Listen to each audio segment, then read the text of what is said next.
Okay, thank you for coming to the very first episode of Connected Worlds, a lore-based discussion on all things nerd. I am your host, Columbus Hope, and today's guest host and recurring host, Fifi Leffy, over at Twitch. Um, Hello. Today we'll be discussing pretty much the general shenanigans and the setting of the Warhammer 40k franchise, why everything is what it is, and the basic lowdown. Um, and maybe we'll go into some fun stories along the way. And you have anything you want to say to everyone, Fifi? I am just very excited to go into what Warhammer is and what the background of what modern day what Warhammer 40k is all about. And so the pre-lore that goes into this world itself is fascinating beyond relief, and it is just so excited to sit here today and we get to talk about it. Definitely agree. Um, I've been a fan of the franchise for like what feels like almost 2 years now. How long have you been a part of it? Give or take just about a year now and everything. I have been mostly doing the lore of Warhammer 40k and stuff. Though I do paint some of the models, and I'm trying to get into the tabletop, but I'm doing TTS first and everything. So we'll see how that goes. Yeah, I've been like I said about that year. I started with the lore, Luton, and that just ridiculous. Then I decided, I'm gonna start picking up the books. My first one being Silent Hunters, a Carcharodon book actually, which I'll definitely be talking about in this podcast episode. Is the idea of some of the most notorious reasons. It's just it has some prime examples in that book as well. Oh, very. Um, so yeah, today we'll start with the War in Heaven. We'll start with start. Um, the War in Heaven, it takes like place 60 million years in the past.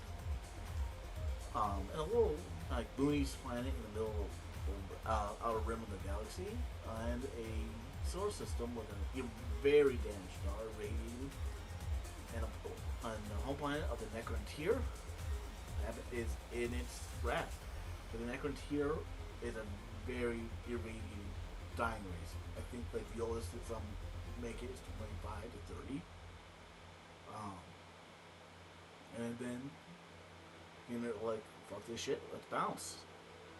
And then they decided to probably put themselves into some kind of form of cryo freeze, and they started their own star-spanning empire.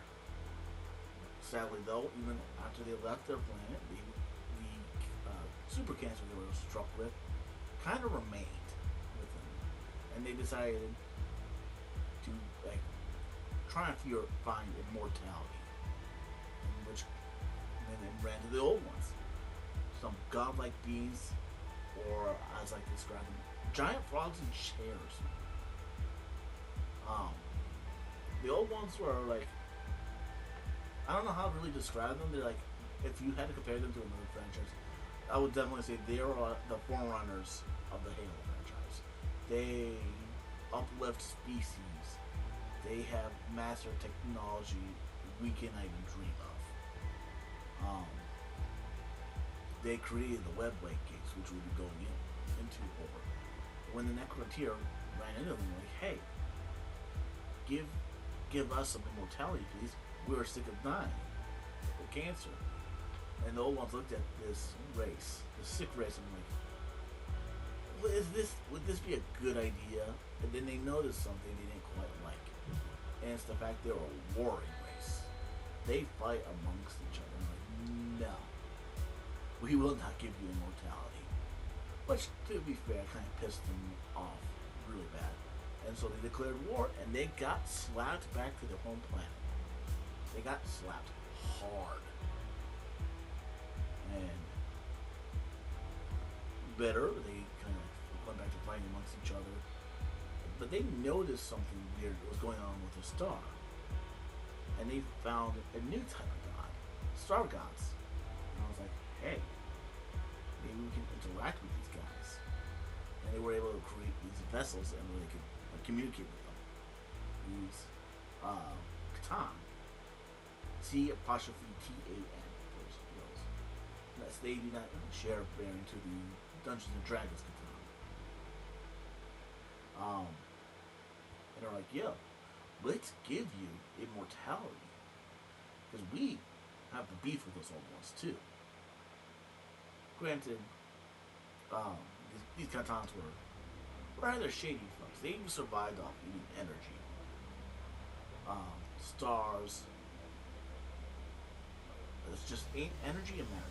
They were like the black holes of deities, beings. They definitely were intelligent because they were able to help them get biotransference going, which turned them into the Necrons, robotic skeletons with guns that can kill you on an atomic level. But there was a catch with this immortality. The Catan just ate their souls. They got fat. They became fat boys. And the regular Necron citizen became nothing more of a drone, mindless soldier. And the higher ups were the only ones who really got to keep their minds. Like the Silent King, who got that good stuff though. Then that's when they realized the betrayal of the Catan and when they enslaved them. But they did lead them in a war against the old ones. But that, and in response to this, the old ones raised up two new races of the Eldari and the Quarks. The Eldari are what I would pretty much describe as space elves with space magic. The Quarks are take orcs. I think they're like 12 meters tall, and they are crazy in their own right. Just giant. Like we would be up probably to their ankles on them. And with the help of the webway, they were able to fend off the Necrons. Okay for a time, but eventually the Necrons just slaughtered the old ones, genocided the entire race, and pretty much leaving the webway to the Eldons. The webway being this portal. You got the realm of souls where everything living can draw from, and the more psychic attuned people and races can draw more and more from it. Hence space magic. Realm of souls is where you go when you die, and the reality is where our body is. The webway is between them. It's like Minecraft. No. How would you describe the webway, PJ? I can never feel good analogy. So the good way to explain the webway and such, or the immaterium way and such, the best way to always describe it and everything is, like you said, when somebody dies in the Warhammer 40k universe and such, there is hell, and there may be a heaven. It hasn't been fully established yet and everything, but think about all your emotions and stuff, your anger, your grief, your sorrow, your pain, whatever emotion you have and stuff goes into this webway and stuff, or the immaterium. And it is the collection of every living being since the birth of the star gods and everything. This is all where your emotions go and stuff. And to travel through it and everything and stuff, you pretty much have to negate all your feelings through it.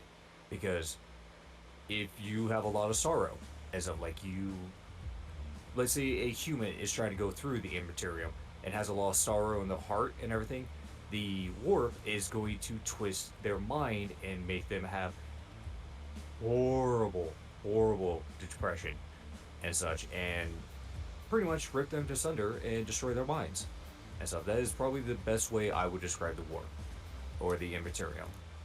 And how would you, the best way to describe the webway then? Oh, the webway itself and everything itself is pathways through it, safe ways. Think about an infinite ocean that has these little currents and everything. and stuff that go through this infinite ocean and such. And the webway has a safe current. It doesn't really mess with you too much. It still messes with you, of course, but it's a lot safer way and everything. It is a very steady stream in the ocean is probably the best way to describe it. Yeah. So is it kind of also like we say like akin to building maybe like underwater tubes to walk in as well? Yes, exactly. Like a high underwater highway. And the Eldari were very, very proficient with it, and they expanded hundreds of billions of different webways inside the Immaterium and such, which will allow them to pretty much catch up with the old gods in every single front, outflank them, outmaneuver them in every which way and stuff. And it was just putting them on the back foot the entire war. Weren't the Eldar on the same side as the old ones though? Yes, the Eldari. I was talking about the Necrons and Oh, everything and stuff. I Yeah, think you no, said they old were ones. I putting the. was like, Well, yeah, because sometimes I even get that a little confused and such and everything. My apologies. no worries. Like yeah, but as we were saying, it's like yeah, it's pretty much like a secret passage. We'll get into why it's such a big deal once we cover the rise of humanity and the appearing of man.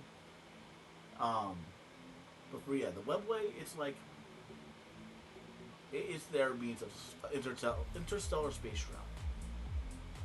The quarks, being just beefy boys, they had the complete control of their psychic gifts in a way where they can make some very advanced technologies because they had. And when we cover more what that power is, when we cover what happens after the war in heaven. Now, as the war in heaven is going, I will mention two things.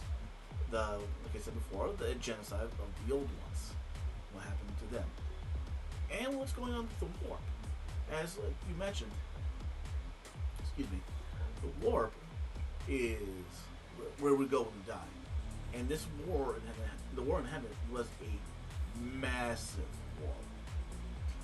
Thousands, millions dead in very quick successions, which it's akin to dropping a giant boulder in the middle of the ocean, the size of the Empire State Building.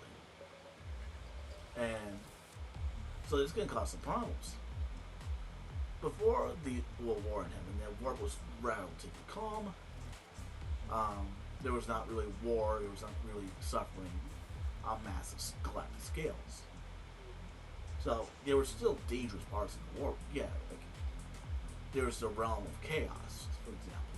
Chaos has always been around, but War in Heaven really bloated that. It turned like what maybe was downtown Detroit to full on Compton. It just turned the entire. It just bloated to real size. So in the middle of the War in Heaven, the old ones noticed demons were starting to appear and warp entities, which really went against them. And since the Necrons didn't really have any souls, it was just like another thing for them that kind of was on their side in the way. Now, eventually, the Necrons' leader, the Silent King, was like, you know what?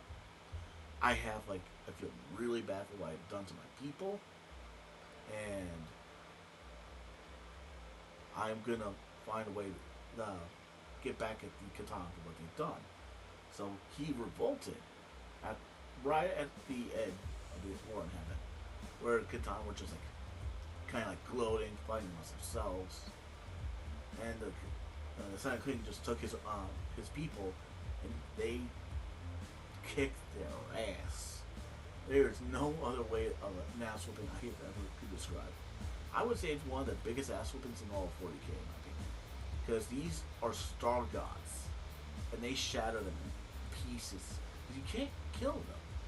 They discovered that. It was impossible to kill them. So what they did is they shattered them, and then they enslaved them. Which, yikes. And then like the Silent King is like, yeah, this we continue. This is gonna co we they lost their ability to reproduce. There are a set race now, and they're like they realize it is the even with now the old ones now dead. It is the Eldar's turn in the galaxy, and once they fall, be someone else's. So he had the idea of going to sleep, putting everyone in the and stuff, like turning them off, putting the setting and setting this alarm clock for them to wake up. And when that happens, it will be their turn, and they will reclaim the galaxy for themselves, which they believe is their birthright. So yeah, most if all the elder Necrons went to sleep, and these two worlds, except for the Second King, since he felt extreme guilt for what he's done to his people, he decided to go to the dark space, the space outside the galaxy, as penance. And since this guy had the best possible technology for his body, he remembered every detail, every second of what he did, vividly. And he stood there for millions and millions of years. And then came the rise of the Eldar and the fall of the Kroaks. And I'll cover I'll fall of the Kroaks once we get into the more modern Warhammer. You want to take over on the Eldari, Fifi? Sure, and everything. So the Eldari and stuff, the ones as we talked about before, and everything, they were created by the old gods and everything. As we said before, they're the space elves and stuff. Now there were a lot of different, depending on what your definition will be about the Eldari and everything. They were pretty much very satisfied at the end of the war and such. The old gods defeated, the Necrons kind of went away, did their own thing, and the Eldari were just like, okay, cool. We're just gonna just repopulate the universe, I guess. They had really nothing to do. So they just started reaching out and just made billions upon billions of worlds. They just went and just did their own thing. Raised civilizations and did their own thing. Like, there's nothing really interesting in the lore aspect when it comes to the Eldari Empire and stuff at the time of, you know, after the War of Heaven and stuff. The only time they actually become a little bit interesting and stuff is what we're going to talk about probably here soon and everything is the fall and such, right? Yeah, if you want to lead you through what happened to the Eldari and how they exactly fell, they go right ahead. Well, as we do, like what are they doing which would lead up to the fall? So when all of them have been sitting there and having their moments of peace and everything, a lot of the Eldari were starting to go kind of insane on their own part because they're like, we have nothing to do, we're bored, so they get experimenting with themselves, and this is gonna get dark and everything, which is it I kind of like and everything. So what the fall is and everything, the Eldari Empire, um, on most of their modern capital planets and everything, these individuals start becoming depraved is the best way to describe it and stuff, and they make these little cults, and these cults were, lack of a better term, sex cults, pleasure cults, and they let themselves go. They went all out. They did not give two damns about anything and stuff. They had murder cults, they had sex cults, they had, you think of any delightful pleasure and stuff you could think of, they had a cult for it. There was no kink shaming in any way, shape, or form. They went to the wall with it. Yeah, And it became more and more diluted Satanists? and such. Yeah, heathenist, yes, is a great way to put it. And so it just got very, very bad very quickly. And since the Eldari were very connected to the webway, which feeds off emotion, and stuff, and how psychic they're connected with the warp is. The warp is just swelling and swelling and swelling. It was getting so massive and everything. A huge burst happened and such, and is what they referred. Excuse me. This burst and everything happened and tore a hole in the warp that came into the actual physical realm. And when that happens, a new chaos god was born and everything, and who they referred to as she who thirsts. Now, when this pop happened inside the warp, billions upon billions of Eldari died and We such. are And maybe when, in the trillions. oh yes, yeah, absolutely into the trillions of these Eldari just up and died.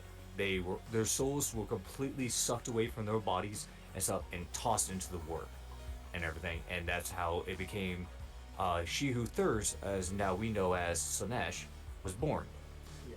A Now I'm couple. gonna back up just a little bit, and when these pleasure cults were happening, there were some Eldari that were going like, no, this is too kinky for me. Sorry, we're gonna keep shame you, and they took off. They built these massive, massive ships the size of freaking continents and everything called craft worlds and stuff, and they got as many people on them as they could, and they fled the solar system. Like they would try to go join the Silent King and just get away from the blast as fast as they could. Yeah. Some of them made it, not a lot made it, but some did.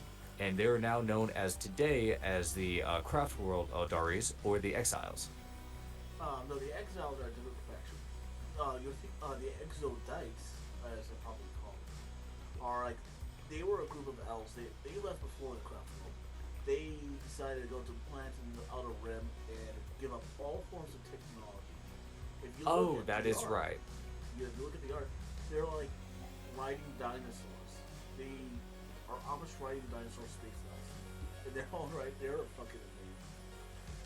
Um, there is one fact I feel like that should be definitely brought up is the Eldari physiology and why this this heatheness got so bad. You, like heatheness to what we would say is a society, it would be looked as vanilla to them. Think of the most Pretty fucked much. up shit you can think of. That's vanilla to your body. It's because their emotions and their sense of connection is set to a 20. They will feel the highest of highs and lows of lows. What would make me like sniffle, they will be in full on tears. Um, they are more attuned with emotions, and they will also. Even said with these cults, they were also more comfortable dying of love because they would just be reborn. Their soul going to warp, and they'll just be given a new body. That they were completely the masters of death. And I wouldn't say right around the time of the birth of Smash was the rise of humanity. As the title says, Warhammer 40,000 takes place in our galaxy. The Earth, you, me, we all technically, it is theoretically, we are living in the 40K universe right now. I wouldn't go on a limb and say we're not. That would be fucking scary. But, Yeah. because chaos is, at the moment, a thing. Humanity is a good chunk of chaos, even in our current state, technically. It is said that Khorne himself was born during the medieval ages.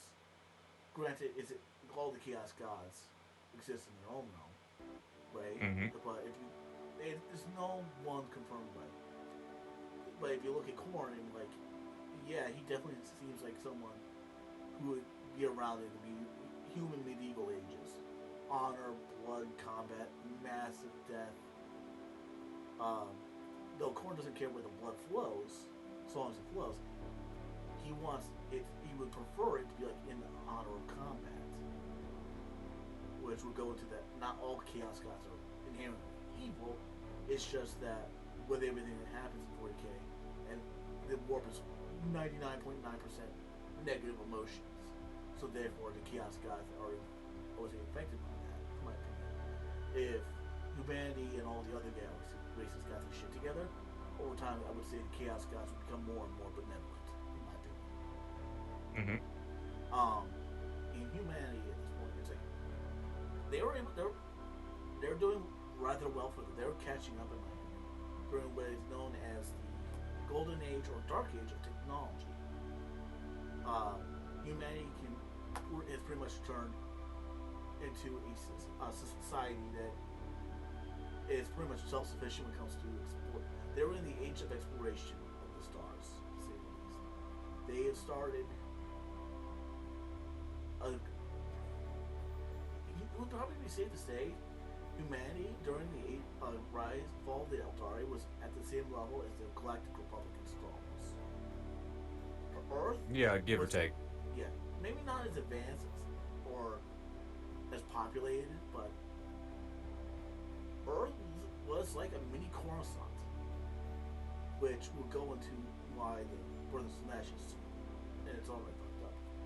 Another important thing to know about the rise of humanity is, besides the fact that we span the stars, yes, currently the Eldari are the top dogs, but at the time, humanity actually had a non-aggression pact with the Eldar. We were so far advanced compared to we are now. We cannot comprehend how advanced we used to be. There was a story actually in the 41st 40K setting where an STC ship decided to fire a mini black hole at an Eldar ship, sending it back in time just like 1-2 seconds, and overlaid itself over reality and just exploded. It's Mm-hmm. like that is just a glimpse of how powerful we used to be. And another good example is if you ever look up what Baneblade is, the most powerful tank in Imperium, for that's definitely on the side of the astronaut arm. During the Golden Age of technology, the Baneblade was actually a light scout vehicle. The tank, the size of an apartment building, was a scout vehicle. And when Slanesh was born, it caused all types of fucky wunky for humanity. And would you like to cover that, Fifi? Sorry, my apologies. I just got a text message. My apologies. One moment. No worries. Um, I will then while you It was a telemarketer. Of course it was. I hate how I hate when phone numbers get sold to telemarketers. yeah. Okay. So, um, we talking about the age of technology now? Yeah, I just pretty much talked about how advanced humanity was, and with Yes. oh, I did Yes. not I do did not cover what happened was going currently going on with Mars and when the STC is in the Miniviron. If you want to cover that, and then the Sure. consequences of the birth of Slanesh. All right. So, the age of technology and everything is a very it's the golden age and everything and such. The golden age or the age of technology is humanity at its finest and stuff. As we were talking about earlier, the SCT or the standard complete Standard template construct. construct. Yep, sorry, I just got into my notes and everything. So pretty much what an SCT is and everything is a massive machine. It was an AI and stuff. It was the humans built these AI machines and such, and these machines literally would scan a world. They would scan it, going, "Oh, is a let's say for example the planet is too toxic for human life to exist on it." Because at the time when these were built, the humanity was expanding away from Earth or Terra, what is called in Warhammer 40k. So the SCT scanned the planet. Oh, it's too poisonous. Um, Give me 1 second. Okay, done.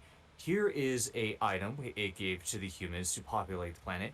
Here's this said item. It's going to get rid of all the poison within 24 hours and such. And they would just shoot it at the planet. it would suck up all the poison off it, rescan it and rescan it, and it would just build anything out of nothing. It was so advanced and everything.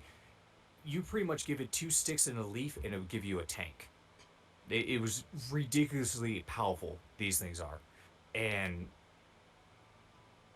because of how they were so spread out throughout the universe using these SCTs, some of them became self-aware, and they started realizing, oh well, humanity is not really good.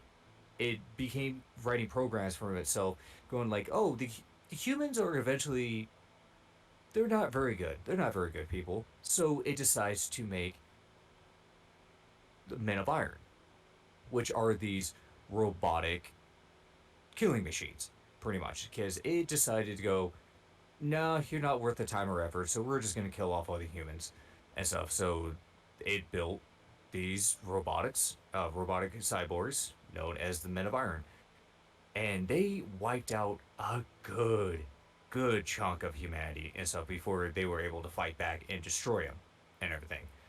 Like, And think it's like just a ridiculous how strong how they are. yeah. It's like I would say maybe like if someone decided to write a Terminator movie set in the far far future.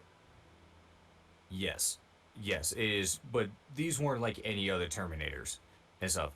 If you think of like the Terminator from the second one, the one that's all liquid metal and it reforge itself, think of that about 10 times worse though, and everything. And they they could almost not be stopped. They almost could not, and everything until I guess we could talk about right about now the how pretty much a certain person came from Terra and kind of put a stop to all of this and everything. Do you think this would be a good little segue into that? Are you talking about who I think you are? Yeah, Um, I'm talking.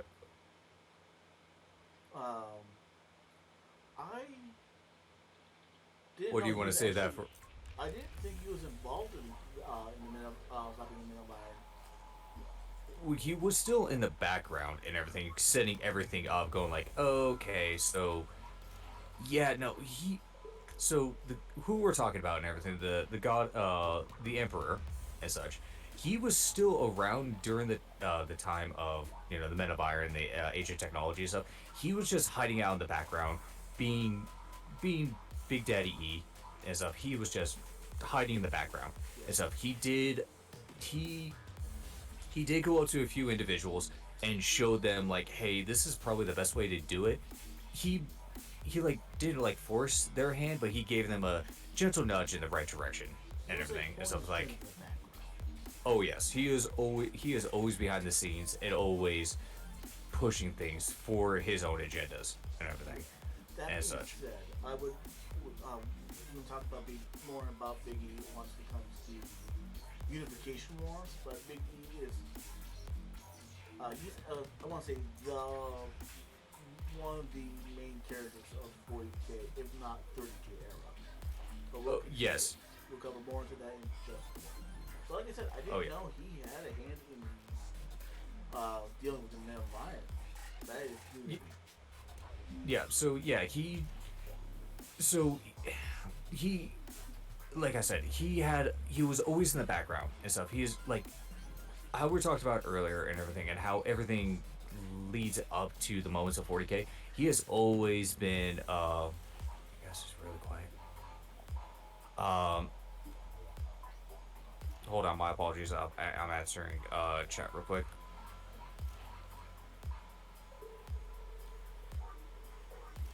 Yeah, he was always in the background, no matter what age it was in and such and everything. He is always in the background and stuff. He always put some little hand towards it and everything. Always pushed someone to do something. Gave him some kind of like benevolent way and everything and stuff. Like, well, not benevolent, but just kind of push him off to the side.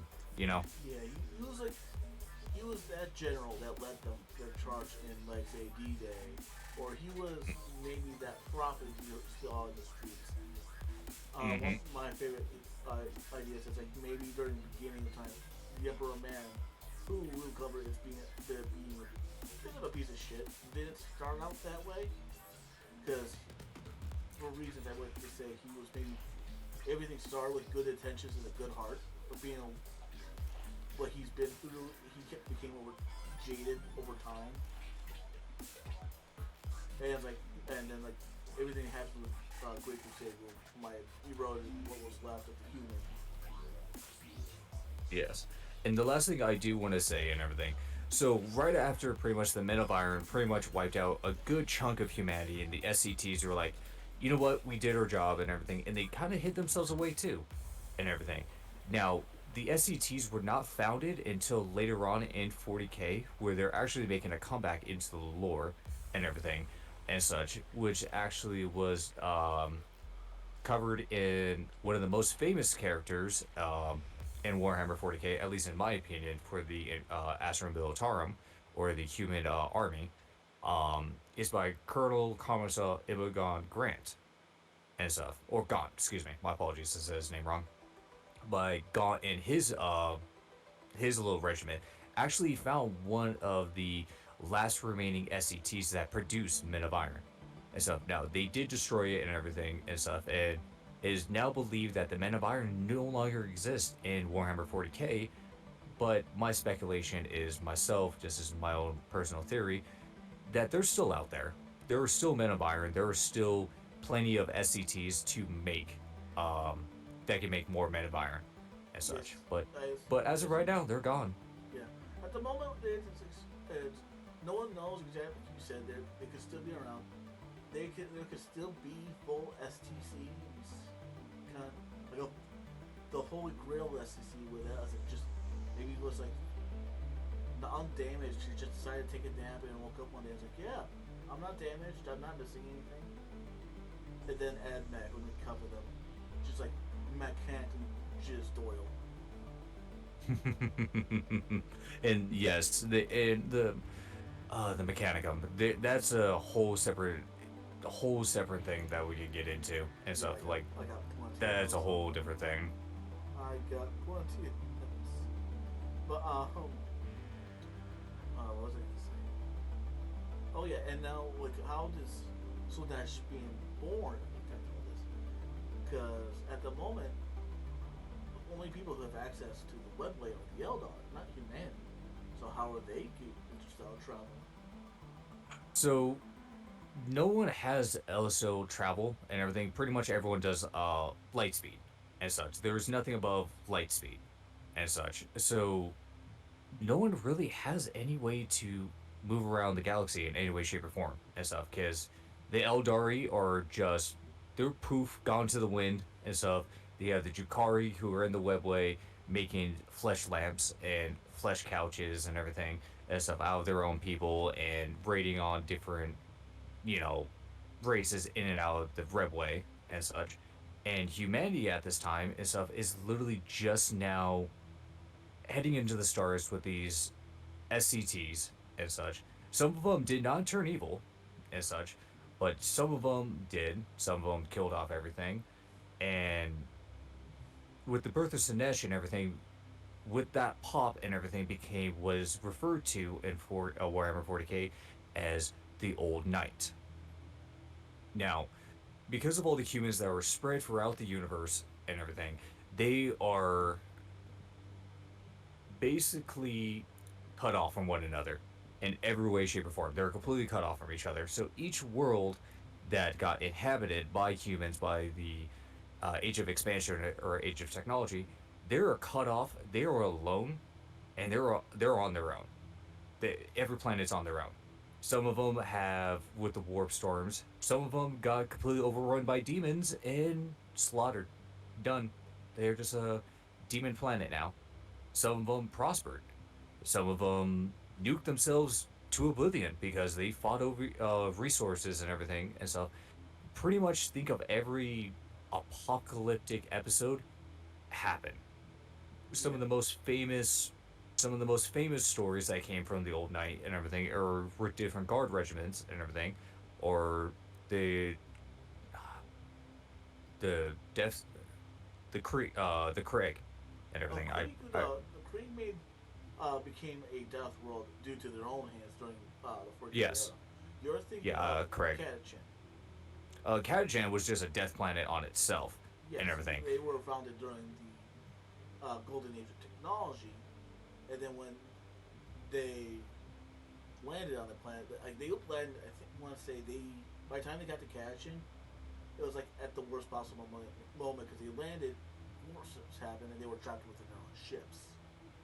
I Yes, think and they could not leave their ships for almost 300 generations of lots of different breeding and such. Well, some of it was inbreeding, some of it wasn't not, but it took them about almost 100 generations and stuff to make it off their ship. Now, during this time and everything, because it was a death planet, the humans did evolve into what they are now and everything, which is GW's subtle way of making Rambo and stuff. They became 9 foot, 9 foot, well, not really it 9 foot, became but a lot of, Rambo and what's her face from Alien, Ripley. oh, yeah. They literally just became Rambo and such. And now that's what most planets happen and stuff. Like some of them were death worlds, some of them weren't. But one thing we do need to talk about and everything, in my opinion, is that some of these planets and everything, the ones that prospered very well, and because of the SCTs, are the night houses and stuff, and the Yeah. Imperial Knights. Before we get Now, to the period of nights, though, I do want to mention um, why humanity got cut off. It's because of warp travel. We didn't really go into that. Warp travel, how humanity traveled from one planet to another, is they opened a hole in reality and went into the warp and opened a hole, another hole at their destination. And are since the you talking? hole, Are you yeah, talking about the rise of the Psychers and the Navigators? yes, that's what I'm going to mention. Psychers Okay. are like as the Eldari, they're all psychers. They have this like innate ability to channel the power of the warp through them, like it's like space movers. Around the golden age of technology, two kinds of people were started appearing: psychers and navigators.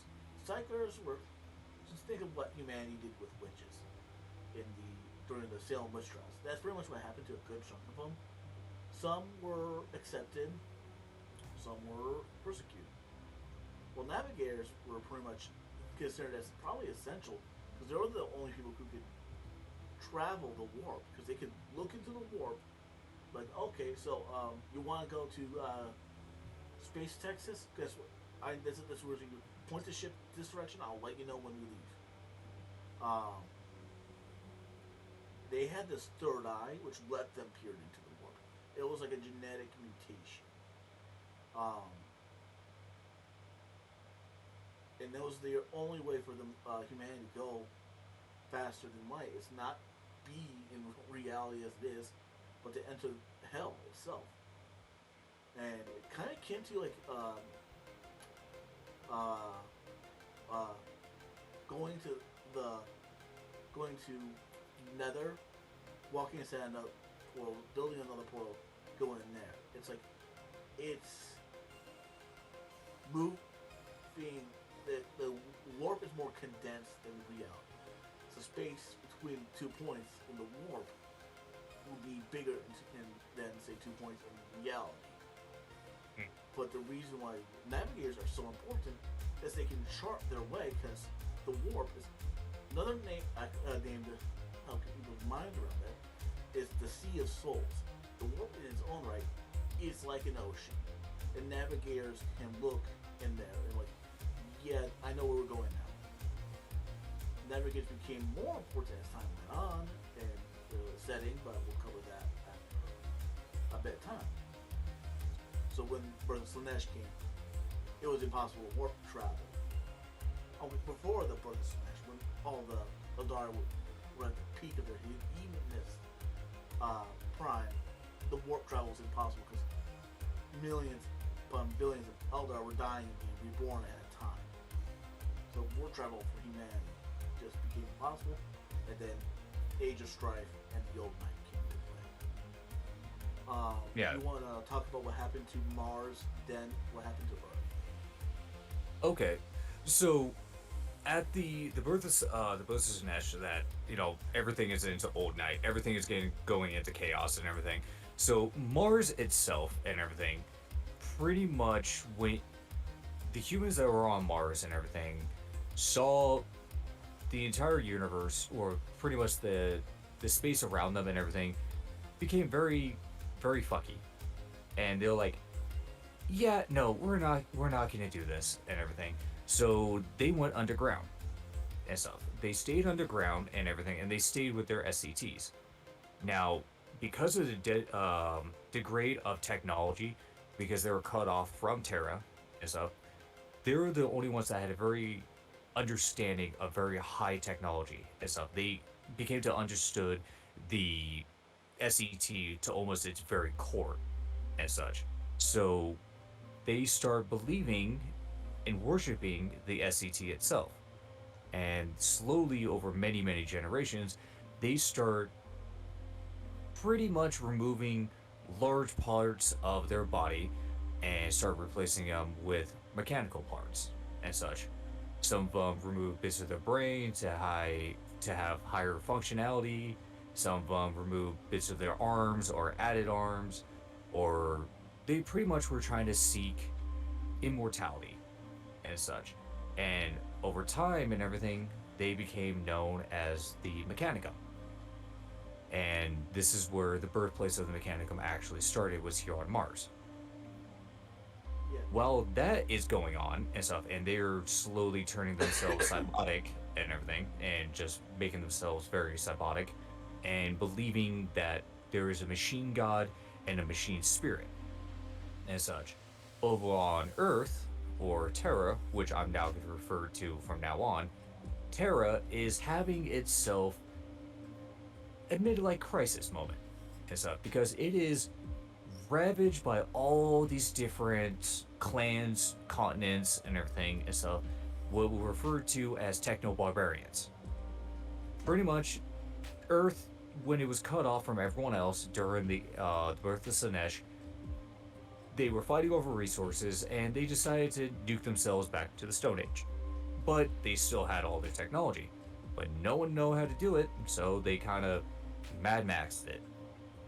So all these different techno barbarian tribes are fighting over each other. They're just going, yeah, we're just gonna kill each other because we have nothing better to do.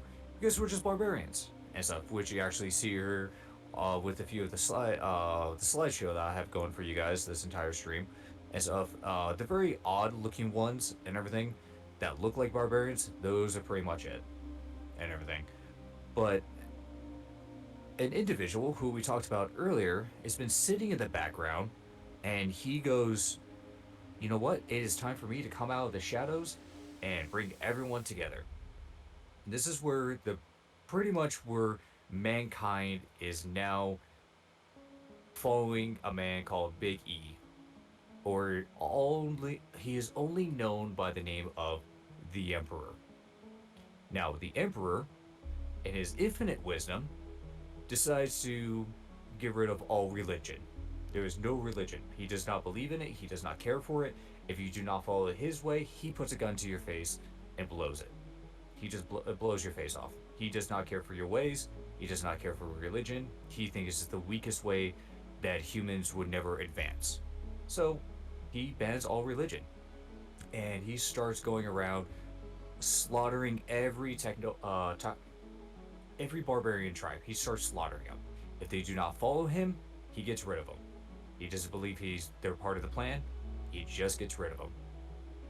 So good. It's about a good almost 100 years and everything. He's been doing this and stuff up to 100 years. Some say it was only like 50 years it took him to conquer the planet. Some say it's 100 years. There's no definite answer and stuff, because a lot of this is lost to time. Yeah, it take. I'm gonna quickly interject about more about why it took so long for a second. It's due to the fact what Big E had to work with. He had something called the Thunder Warriors.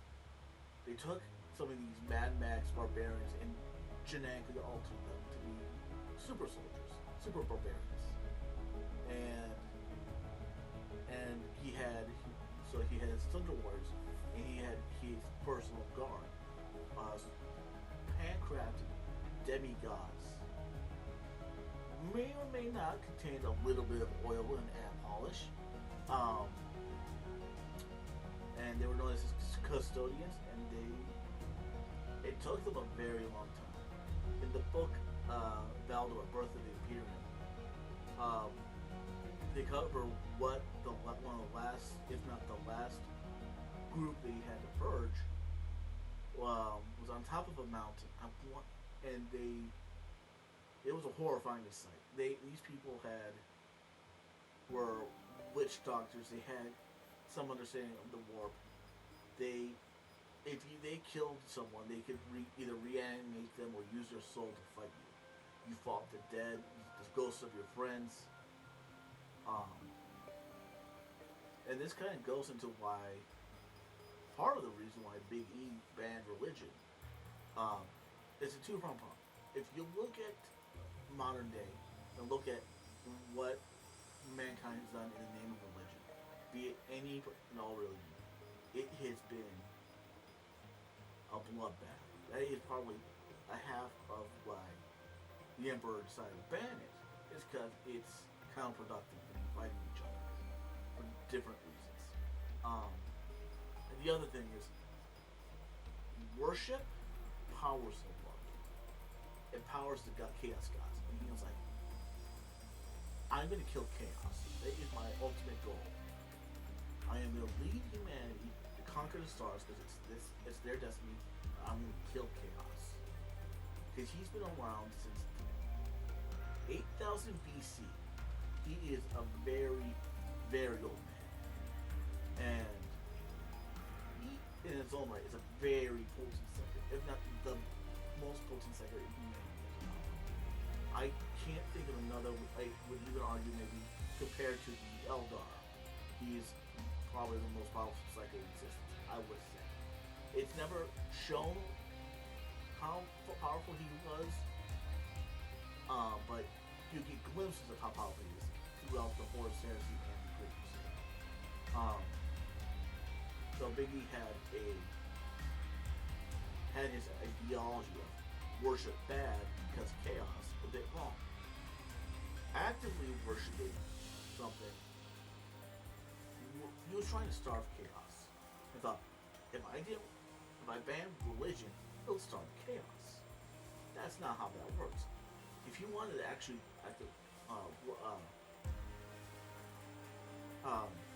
starve chaos, he would have the people start worshiping something else.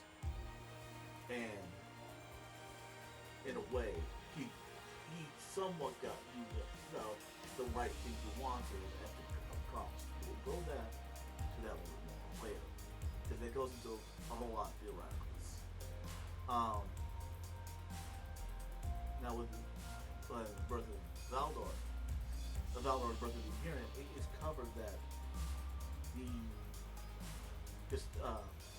Thunder Wars, they were a bit unstable, physically and mentally. A lot because they were the prototype to the Staries.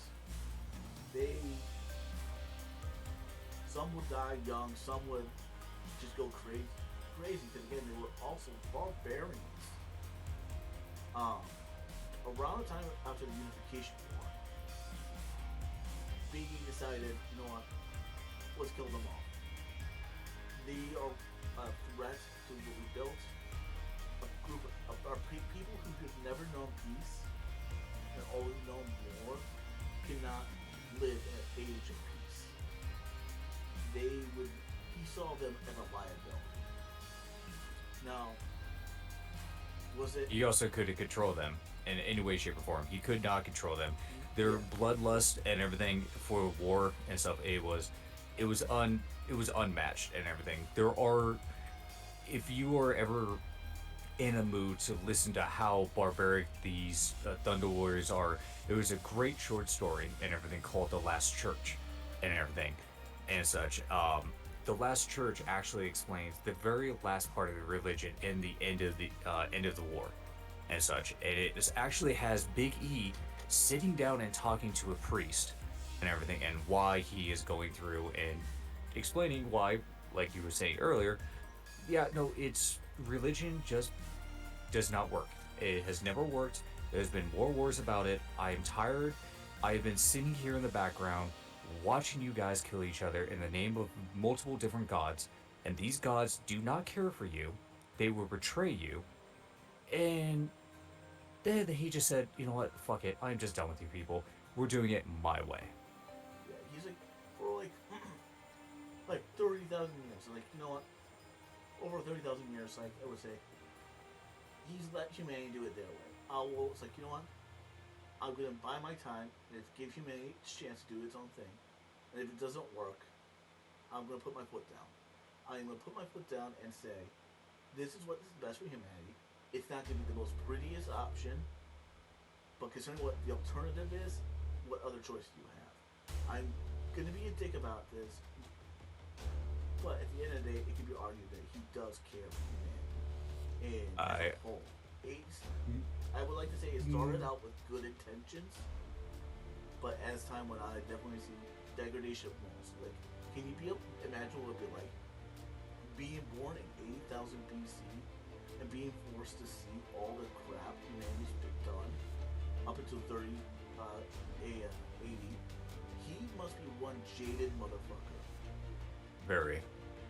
I was like, I don't blame him for being a dickhead, but it doesn't mean he should be. And it's like people, it's like someone like, I don't remember what I was talking about, like, before he came, the Imperials nothing but Nazis. I'm like, yeah, that's the part of the fun of it, is figuring out why they're like this and how they got here. Yeah, I'm not rooting for the Imperium, but if you give me a choice between the Imperium and Chaos, I'm definitely picking the Imperium. Or I might have a full life of hard labor, but I'm not going to be sacrificed to some god, or someone's not going to put a knife in my butt. I'm not going to rot at my very core, or I'm not going to go insane. I'm going to be honest with you. The Imperium, it seems like the less shit answer. Yeah. It's like, I definitely see why. I see why the Emperor is like this. Granted, I could give you some details wrong. There is a book I've been wanting to read called Master of Mankind. I think it goes more into what the Emperor is like. I haven't had a chance to read that though. So, but when else we cover, We could start into him expanding out and everything from Terra and everything. We could go there and how he first stopped in at Mars. yes, I would like to. Would like to backtrack to the Mechanicum for a moment. Um, Sure. I part of the reason why the Mechanicum became the way they were is I don't know if it was due to because of it, they had SCCs.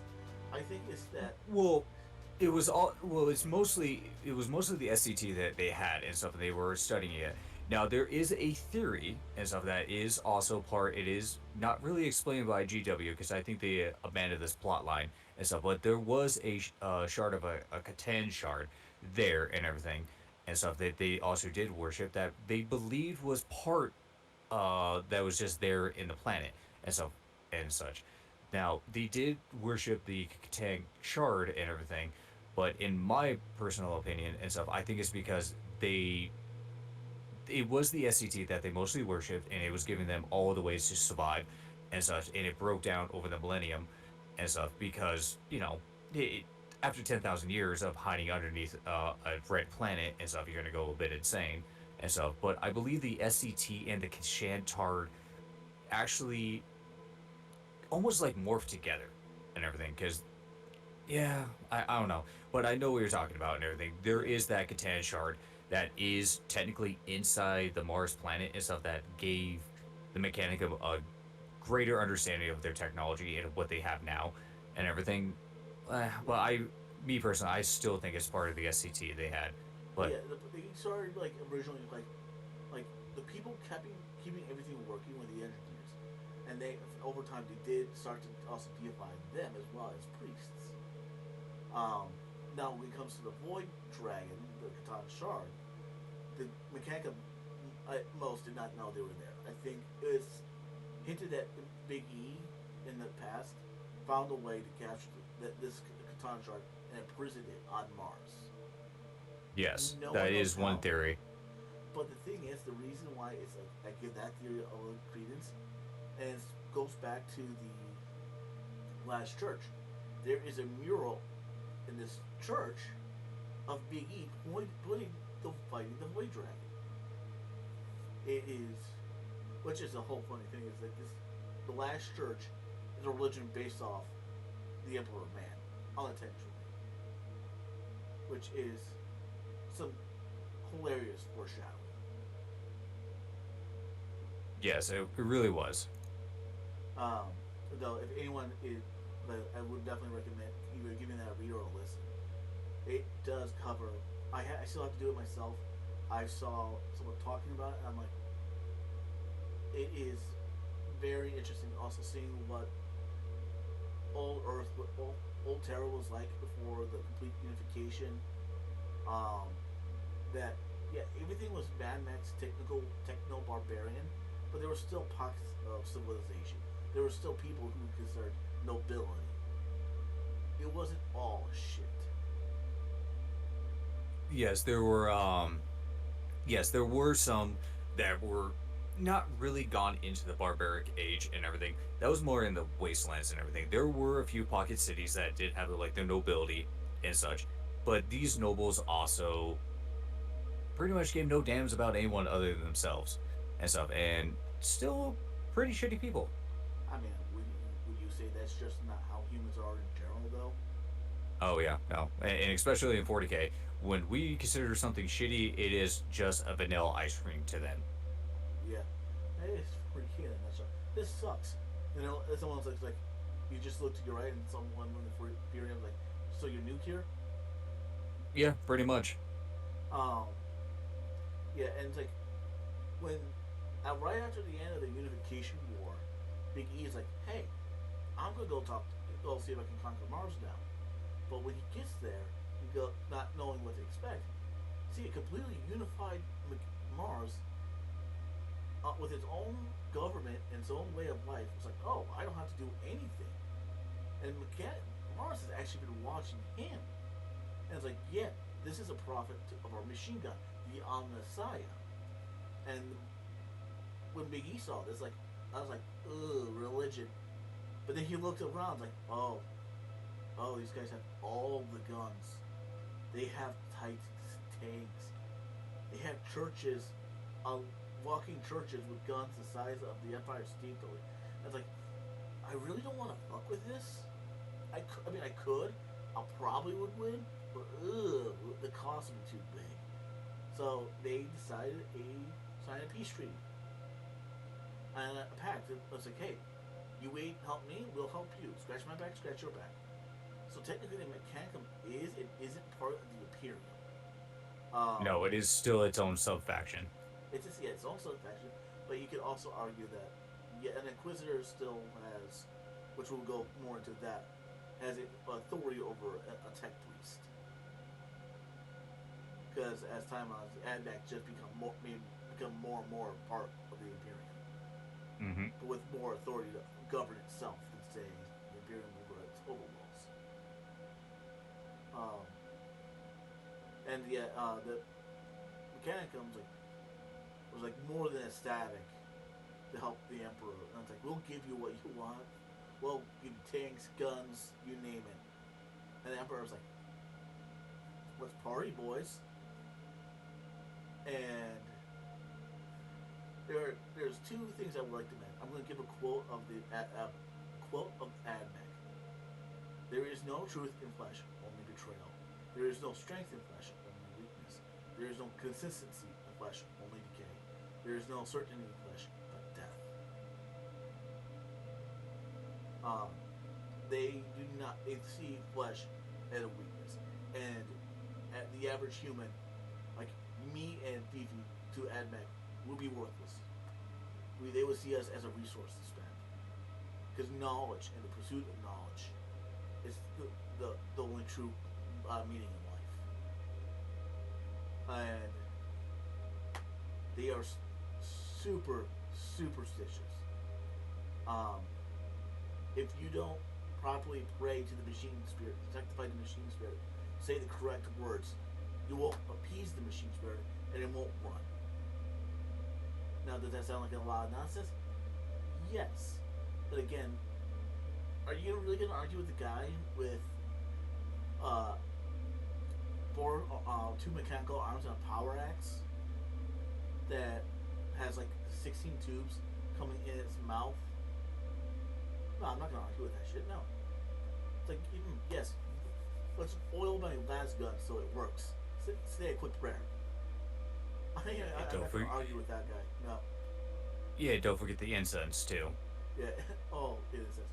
And if you ever see an image of what a tech priest looks like, they're definitely Tibetan monk cyberpunk body horror. And they look fucking amazing, in my opinion. I don't know the most staunch Imperium hater who can't look at Mech and go, yeah, they look alright. And it's like, of all the factions in Imperium, I think the neat, best looking one is definitely Admech. Would you think that's a pretty accurate statement? Well, if I have to go with if aesthetic wise and everything with anything that has to do with the Mechanicum, yeah, no, I mean they're not bad and everything. They're very steampunky and everything. So if I have to say, what my favorite look of like, I really can't give an answer to that and everything because I don't like what any of the Imperium or any of the human races look like, other than maybe the Imperial Knights. Like that's the only thing. Like anything else, Oh, I'm just like, what? Yeah. that being said, it does but it's like you could like just like yes, I can understand where you're coming from, but it's like yeah, the appearance you could at least say Admech looks interesting, and it's like if you had to pick someone a faction out of the Imperium, you would definitely pick Admech. And I would argue that technically, knights are a part of Admech too. I think in a Yeah. way, a good chunk way. But once we cover knights in bed, we'll go into why. Um, Now I want to go into like what I also mean with how they're superstitious. And there's this story where this guy he was the only guy who knew how these chicken walkers were made and how they ran, and he died. So Admech keeps them on at all times, just running in a hamster wheel, which also powers them and all the things. And when they're ready, they'll ride them off into battle. They'll lasso them and corral them. They're so scared to turn them off because they don't know how to turn them back on. It is ludicrous how they are um, witch doctors, techno witch doctors. They just happen to have the manual to several machines, several machines. Yep. Um,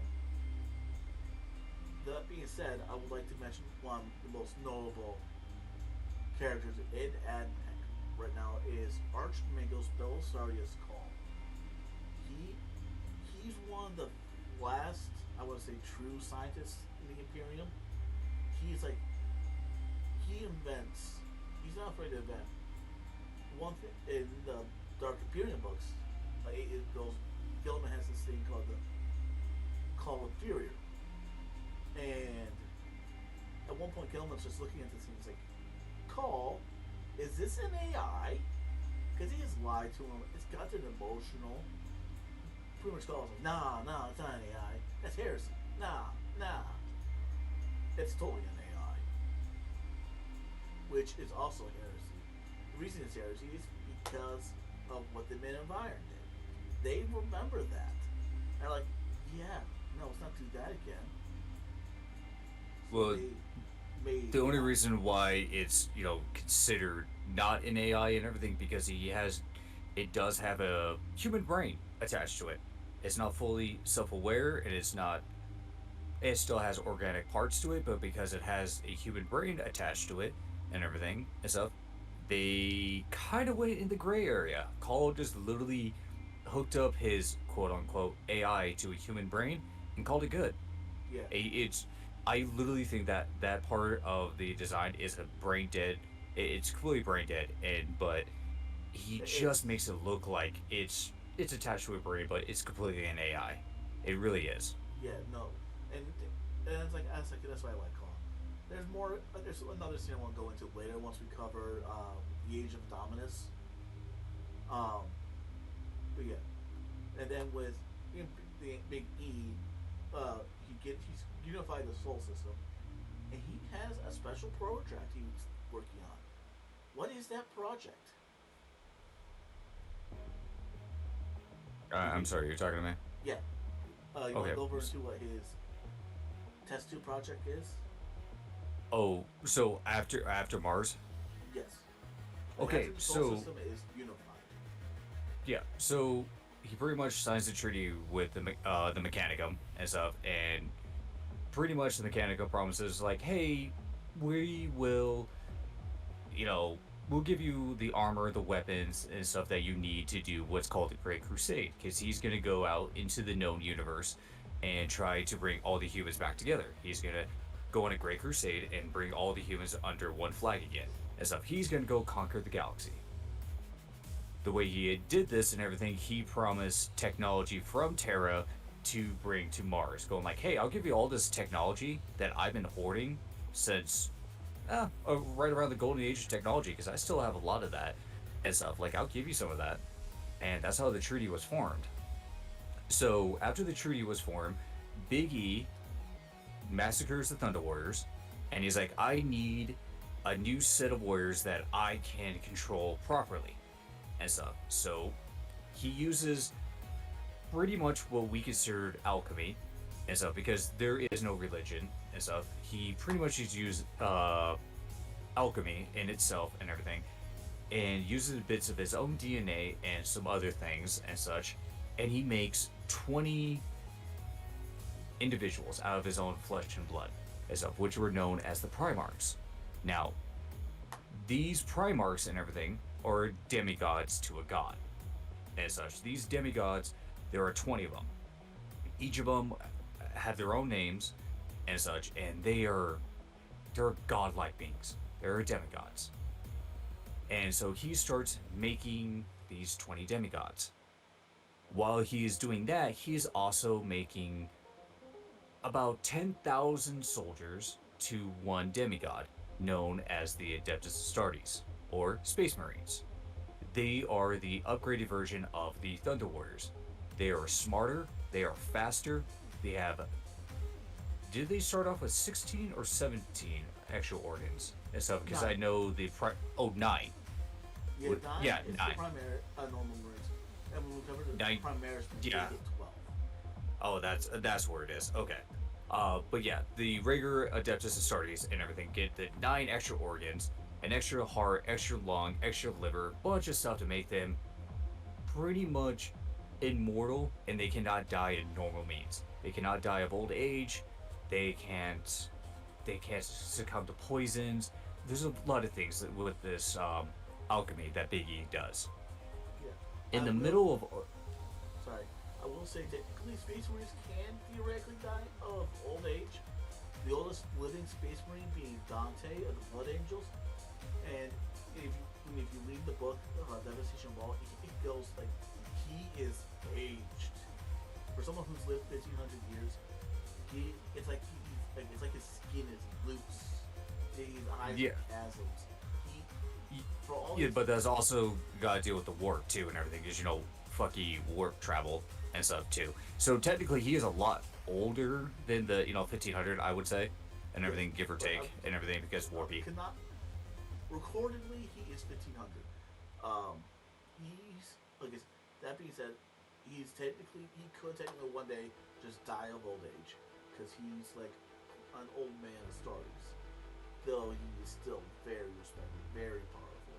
I would say of all the Astartes, he's probably the one of the most respected. I would say, with the exception of I want to say Calgar. He's a blueberry. We'll cover him in Yeah. So, in the middle of this experimentation with the 20 Primarchs being made underneath Terra and everything, and it is golden little vault and such, because of what Biggie. There's a lot more that we're not covering with Biggie and stuff because he is his own character that deserves his own episode, which we could take up to almost 10 hours covering every little bit of lore that goes around this individual. Um, Long story short, and everything is the powers of chaos and everything are looking at Biggie going, yeah, no, we don't like what you're doing, and we know what you're gonna do, and such, and we're just gonna throw a wrench into your plans. So what the warp does and everything is pretty much takes his little test tube babies and stuff, his little Primarchs, suck them into a black hole, and shoot them out into the known galaxy in 20 different spots throughout the universe. Now, each Primarch grew up on a different planet. Each of them has their own little backstory and stuff. Like each of those Primarchs, we will be covering in different episodes and everything. But that's pretty much what happened. Yeah. So at that point, Biggie's like, "Fuck it, I'll do it myself." And then he goes to Advent and says, "Yeah, we're kicking this thing off early." yep. And he takes what soldiers he has made on Terra and everything, his first legion of Adeptus Astartes and stuff, and he goes out and pretty much goes to Mars, stops there, picks up his weapons, picks up his armor, he picks up all the stuff he needs for these great capital ships. Because during this time, it takes him, give or take, about 1,000 years to do all this and everything. And in that time, the Mechanicum has built him city upon city upon city sized vessels and stuff. These things are almost planets and such, these capital ships. They give him about, give or take, about 5,000 of these ships, and the Emperor just stops by and goes, okay, I'm taking these, bye. And he starts going on to what's known as the Great Crusade. He starts liberating planets and everything from it's called compliance. He would go to these worlds and was compliance then. If they were too far gone and stuff, like if they were corrupted by chaos or they would not listen to Biggie in any way, shape, or form, he told his soldiers, okay, go down there, kill everybody and stuff, leave the survivors if there is any, and then we're just repopulate this planet and just move on and such. And that's what he did. He went to one planet after another, and after another, constantly doing this. Some time does pass by and everything, and he finds his first son. They were known as sons later on, but he finds his first son and one of the most famous Primarchs of the Warhammer universe, named Horus Lupercal. Now, Horus Lupercal and everything, much as his backstory isn't fully fleshed out and everything, right? I mean, it's still in the works and everything and such, but pretty much he finds Horus Lupercal, gives him his first legion, and Horus, being the very charismatic man that he is because of the planet he grew up on, pretty much takes his soldiers and everything and goes, you guys are my wolves. You are my wolves, and we can conquer this galaxy in the name of my father, the Emperor.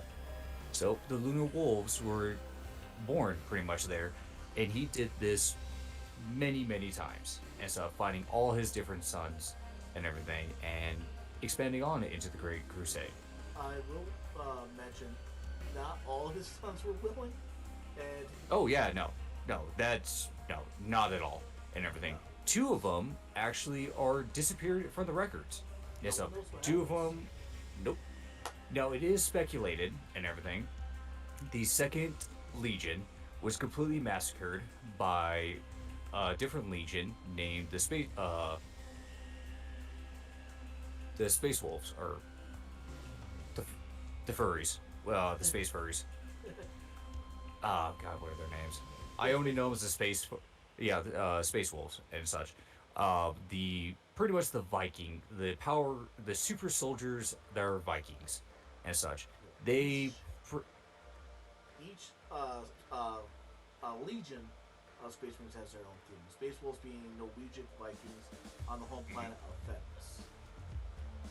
Oh yes, and Fenris is its own death planet and stuff. It is a whole barren ice world and everything and stuff. It is think of Pluto. No, not Pluto. Think of Hoth in Star Wars, but 1,000 times worse. It is completely barren, nothing but ice, and underneath the ice are pretty much gigantic squids that pop out from time to time. It just devastates cities, and that's just everyday life for them. Yeah. Um, Um. Now, what happened with the second Legion? It's all uh, speculation. mm-hmm. The reason I don't buy the Space Wolf, if it was the Space Wolves, would it have to be before they were called that? I think before they found Lehman Russ, because in it is mentioned that Lehman Russ has technically not killed a single Primarch. No, I don't think. I don't think Russ was involved in killing the Primarch and everything. I believe that the Emperor himself did kill the two, the Second and 11th Legion, and such. He just had what was later known as the Space Wolves, and such. They were just part of it, and everything. Like They cleaned up. they were the Legion. They were the Legion that was behind the Emperor, going like, okay, look, I'm taking you guys with me and stuff because you're pretty much the better ones of everybody right now. You're gonna come with me. We're gonna go wipe out this Legion because they had a very. It's speculated that they had this genetic defect in them that the Emperor could not control, and he just like, you're a failed experiment. I don't need you. Goodbye. It was either that or one of chaos, or and it's like like before like before this gets out of hand, chaos, corruption starts kicking in. Yes, So we exactly. deal with this. Or Yeah. it's like the whole reason why we don't know what happened to those two legions, like the meta reason, is because GW want to give us those two legions for roleplay. One loyal, one traitor, and then people are like, no, that's fucking stupid. Which I don't Yeah, understand. because people in the 80s and everything, when this first was getting fleshed out and everything and stuff, they wanted everything done for them and everything. They didn't really have very Just good imagination. yeah, So that is pretty much why. And it's the same reason why we don't have female spacemen. They tried the female spacemen, let's not talk about that. Let's not talk about that. but it's like, why isn't this in there? Well, there's a reason, man. It's like just because with 40K being as old as this, they probably tried it. I mean, they did and they failed. But then they came out with the Sisters of Battle, which pretty much is a better version and Don't get me such. wrong, I love the Sisters of Battle. They're crazy. I fucking love them. Oh yes. So the Great Crusade is going off without a hitch and everything and such. And one of the most famous battles and everything is the Battle of Ulanor and everything. So Horus is still finding some of his sons, or excuse me, the Emperor is still finding more of his sons and everything. And Horus is fighting alongside the Emperor.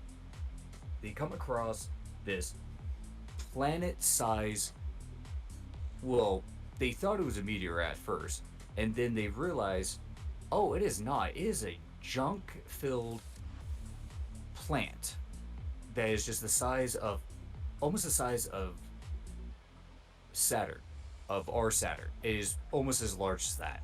It has all these little other moons around it. And they go up closer to it and they go, oh, shit, those are orcs. Now, the orcs and everything were now the descendants of the Crocs and everything from back in the uh, time of the Eldari and the Old Gods. Now, the orcs in themselves, they literally kit bash a whole planet together, and they are like, we're gonna go out and into the world and just kill everything because we have nothing else to do because that's just part of their culture and such. The Emperor and Horus go there. They kill all the orcs as best as they can and everything. They kill the war boss and everything. And the Emperor is like, you know what? You go one way, I'm gonna go the other way. We gotta go find everybody. I'm sick of us, how slow this is taking. You take part of this legion, I'll take this part of the legion, and they make their separate ways after the battle and such. Yeah, and the Emperor does have his other legions. Like I know, the Blood Angels were around this time because they were nutty during the age an old knight. Um, Yes, if they were crazy, it's just they they, were they drinking trained. the blood of their enemies. They were eating their enemies. Well, that is because the Emperor saw the little defect in him and stuff, and he's like, I can't find your Primarch to control you and stuff, so I'm going to send you on a suicide mission to take out these techno barbarians on this different planet and stuff. So he sent that Blood Angels Legion over to that planet and such, and when that Legion got there, they were fighting, they ran out of resources and stuff, and they realized that their enemies were, to keep themselves alive and everything, were eating the bodies of the dead and stuff. And they came up with the great idea of, you know what? We're going to take away your resource to keep fighting. We're going to start eating your dead too. And that's kind of went into the whole the blood drinking and, Well, the blood eating their drinking corpses and was everything. the blood drinking was Already that's part. what happened there. The eating of the corpses was actually after that on a different planet because Dorn showed up and I was like, ugh. Yeah, So I'm just not going to say anything about this and just move on. That's pretty much what Dorn did. yeah, let's burn everything to the ground so no one knows what happened. Yeah. Oh God, I'm like, good job, I guess. I'm not gonna Hmm. say shit. Yeah, I hope we find your Primarch soon. Otherwise, this is Yeah. not good. This is not good. Yeah. It wasn't. It was not a very good time for that Legion. So when now I'm going to skip forward quite a bit and everything. So all 18 sons are now found and such. All 18 are found, and they decide to all head over to a now warband of orcs and everything. Now this is called Ulnor. Now this is the major turning point in the 30k universe. At the time, Horus Lupercal and a few other Primarchs and everything are fighting along with the Emperor, taking out a yet another orc clan and just decimating them off the planet and stuff. They're just like, fuck these orcs, fuck everything about them and stuff. And they literally do that. They kill every single orc, and then they put all their heads on pikes and such. And when the war was over and stuff, they built a grand stadium with all 18 legions and such. Now this grand stadium covered the entire planet, this entire walkway and stuff, because it needs support all 18 legions and such. Because the Emperor at the end of it is like, I have an announcement to make of what the future holds for the Great Crusade. So the Mechanicum builds this huge platform, this huge Coliseum and such, and all 18 legions are there. All 18 Primarchs, all 18 sons are there for the Emperor. The Emperor pretty much makes a speech of how he is proud of everybody, he's proud of what we're doing, and we're gonna go conquer the galaxy, and I'm proud of everybody. But I'm gonna go fuck off because I am done, I am tired. I'm gonna go back to Terra, and I'll see you guys later. Oh, before I go and everything, Horus, I want you to be the supreme commander of the Great Crusade, and he was known as War Master Horus now. He became the War Master. Pretty much all the Primarchs and everything accepted this and everything because Horus was the best of them. He was the most charismatic, he was the most strongest, he was the best of the best. Horus, being the humble one that he is, he did not think he deserved it, and so he thought it would need to go over to different Primarchs, especially one named Sanguinius, which we will talk about later in a different episode, because that's a huge golden boy that needs his own little episode. Yeah, not only that. He didn't also think it was Sanguinius. He also mentioned thought it would be better if Gilman got it because Sanguinius was like he was everything the Emperor had as a leader. Well, Gilman had everything the Emperor had as a statesman. Yes, he was the bean counter. Yeah, he's the he's the oh someone Boy Scout. That's it. He's a Boy Yeah, Scout. That being very much said, so. Gilman doesn't become an interesting character until I want to say until his resurrection during 40K. Yes, But which I'll cover we that will in get about. Yeah, that is a great story. So War Master Horus now gets all the Primarchs together, and he starts sending them on their different ways and everything and stuff. He's like, "All right, cool. We're gonna do this legion go over here. This legion do that. My legion's gonna do this." And he starts sending all the different Primarchs on different locations. At this time, Horus is Horus. You know, he's very charismatic. He's going to different planets. He's fighting along with his brothers and such. And he's conquering the galaxy. Now, him and his Luna Wolves, his legion, came across this one planet called Davin. Now, Davin was a techno barbarian planet and such. And he goes down there, sees all these primitive humans that are still worshiping what they were called as the old gods. Now, people did not know this at the time, or especially the humans on the planet, but the gods that they were worshiping and everything, they were the chaos gods themselves. So he is down on this planet trying to negotiate with them and such, and he's just having an amazing time, just being himself, being charismatic. And he's like, okay, we're not going to kill everybody here. We can actually do this diplomatically. Now, there's a certain individual now I have not talked about because this individual is the biggest piece of shit in 40K. He absolutely is. Now, this individual. Of the century, or should I say, Oh, understatement of the millennium. very. Now, this piece of shit that has been hanging around this entire time is coming from the 17th Legion, or the Word Bearers. His name is Erebus. Erebus, growing up on his planet and everything, has actually been worshiping the dark gods this entire time, his entire life. And after he became a Adeptus Astartes, or a Space Marine, his devotion to the dark gods has gone very strong. So he devises a way, and he's getting all these Dark Little Seekers put in his head and stuff like, hey, do you want to rule the galaxy? Hey, do you want to do this? Do you want infinite power? I want you to do something for me, is pretty much what the Dark Gods were saying. So he advised a plan and everything using this corrupted sword and everything to go stab Horus with it and corrupt him. Now, where this sword came from is started the very first is actually in the second book of the Horus Heresy, which if you guys have not read the Horus Heresy books and everything, the first three flesh out everything perfectly and stuff of what the actual Great Crusade is and how amazing that setting is and everything and such. Those three books are the best way to do it. But Erebus, I'm planning to do personally myself in the future. So I too am yes. picking up the Horus Heresy soon. Oh yes, it is. They're very fantastic books and everything.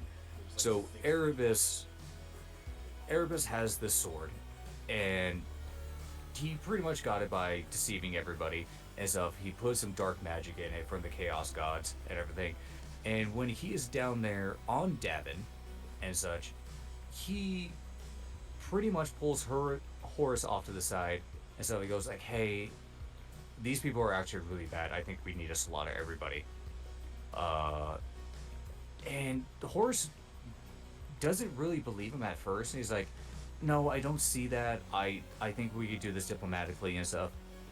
And Erebus is just like, you know what? I'm not doing it your way. And when Horus's back was turned to him, he stabbed him with the said blade. And when he was stabbed by it, a Primarch cannot. It's a demigod. A demigod is not going to die by normal means, but yet this sword pierces his armor, pierces his skin, and puts him in like a comatose and everything and such. And he is just lying there comatose. He convinces the Luna Wolves going like, yeah, no, these people of Davin and everything and such, they did it and everything. The Luna Wolves don't really go on a massacre per se. They just go, oh fuck, daddy's on the ground and everything. We need to get him back onto the ship. So they take Horus's body, what they assumed he was dead at the time, They take him back to their ship, and they do not give a fuck about any of the humans on the ship and stuff. Like I said, Horus was loved and beloved by all. He was so charismatic. He turned people's hearts to pure gold, and they will fight with him to the bitter death, no matter what. He was just that charismatic, and pretty much they push, they shove, they kick, they brutally beat these humans to the ground and everything and such, and just push all them out of the way and put Horus on a little slab. And they sit there and they're waiting, going like, "Why is this happening? Why did Davin do this and such?" And Erebus is sitting in the background, going, "Ha ha ha ha ha! Yeah, it's my time." So him being the psyker that he is, enters Horus's mind, convinces Horus to make a deal with the Chaos Gods, and showing him, "Hey, Big Daddy E has lied to you your entire life. He has always lied to you. There's nothing you can do. He's gonna become what is known as the God Emperor. He just lied to you." Horus eventually succumbs to the lie, and he completely believes that the Emperor has been lying to him this entire time and stuff, which in a way Big E always was, but in a very dumbass way and such. But Horus succumbs to the lie, and he makes a deal with the Chaos Gods, going like, "All right, give me your power, give me the strength to kill the Emperor, and I'll do it for you guys, as long as I get to become the new Emperor of mankind." Because his pride did get in the way at this point. The Chaos Gods agree to the deal. They pull him out, give him a whole bunch of new power and such, and Horus, the War Master, becomes a little psychotic and everything. He starts going like, "All right, you follow me or you follow the Emperor. No in between. You can't be on both sides." And he segregates his entire flagship and everyone in his legion and stuff. He separates everybody out. And there are a few Adeptus Astartes who did not agree with Horus. They will only fight for the Emperor, especially the ones that were born on Terra. He separates everyone out and everything. And he goes like, "You know what? I need to bring some of my brothers along for this plan too." So he gets the pretty much the chaotic, psychotic ones that he knows he can easily turn to his side, and who have a major hatred towards the Emperor, which were about half his brothers and such. Most notable is Angron. Angron was the most hated one as of. He hated the Emperor so much he did not give two shits about his legion. He treated his legion like absolute garbage and everything. But there's a good reason for that, and we'll probably cover that in his own episode. And Horus took half his brothers and everything, explained his plan. He's like, "All right, I'm gonna betray the Emperor. I want your guys' help." All of his brothers that are on his side agreed to it. They're like, "Yep, we're gonna help you with your war and make you the new master of mankind." Horus did not like that idea. He's like, "No, I want us to be all equal. I just want to get rid of Daddy. Daddy needs to get rid of and such."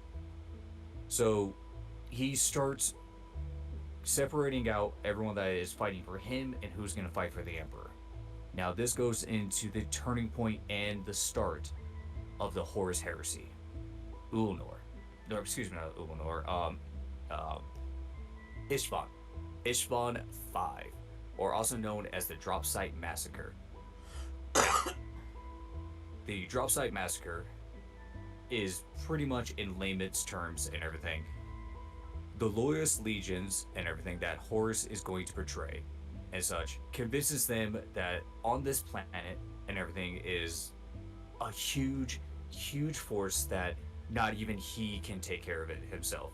So he asks some of his brothers to come and help him out. Now, a lot of these legions and everything, there were 5 legions if I remember correctly. It was the Salamanders, Iron Hands,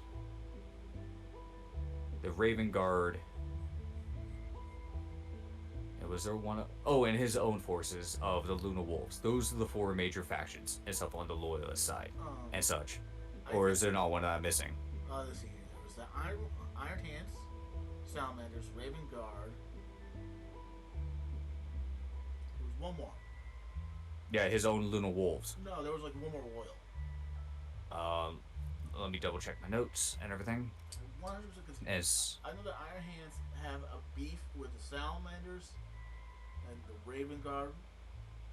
What happened to Ferris Manus? oh yeah, that yep, that was his own thing and such.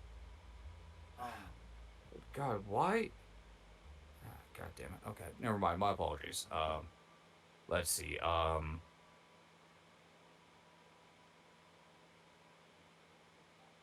Okay. what was the last of the three? Yeah, it might have been the three and everything, and such. I am double checking my notes right now, as such. Um, Yeah. so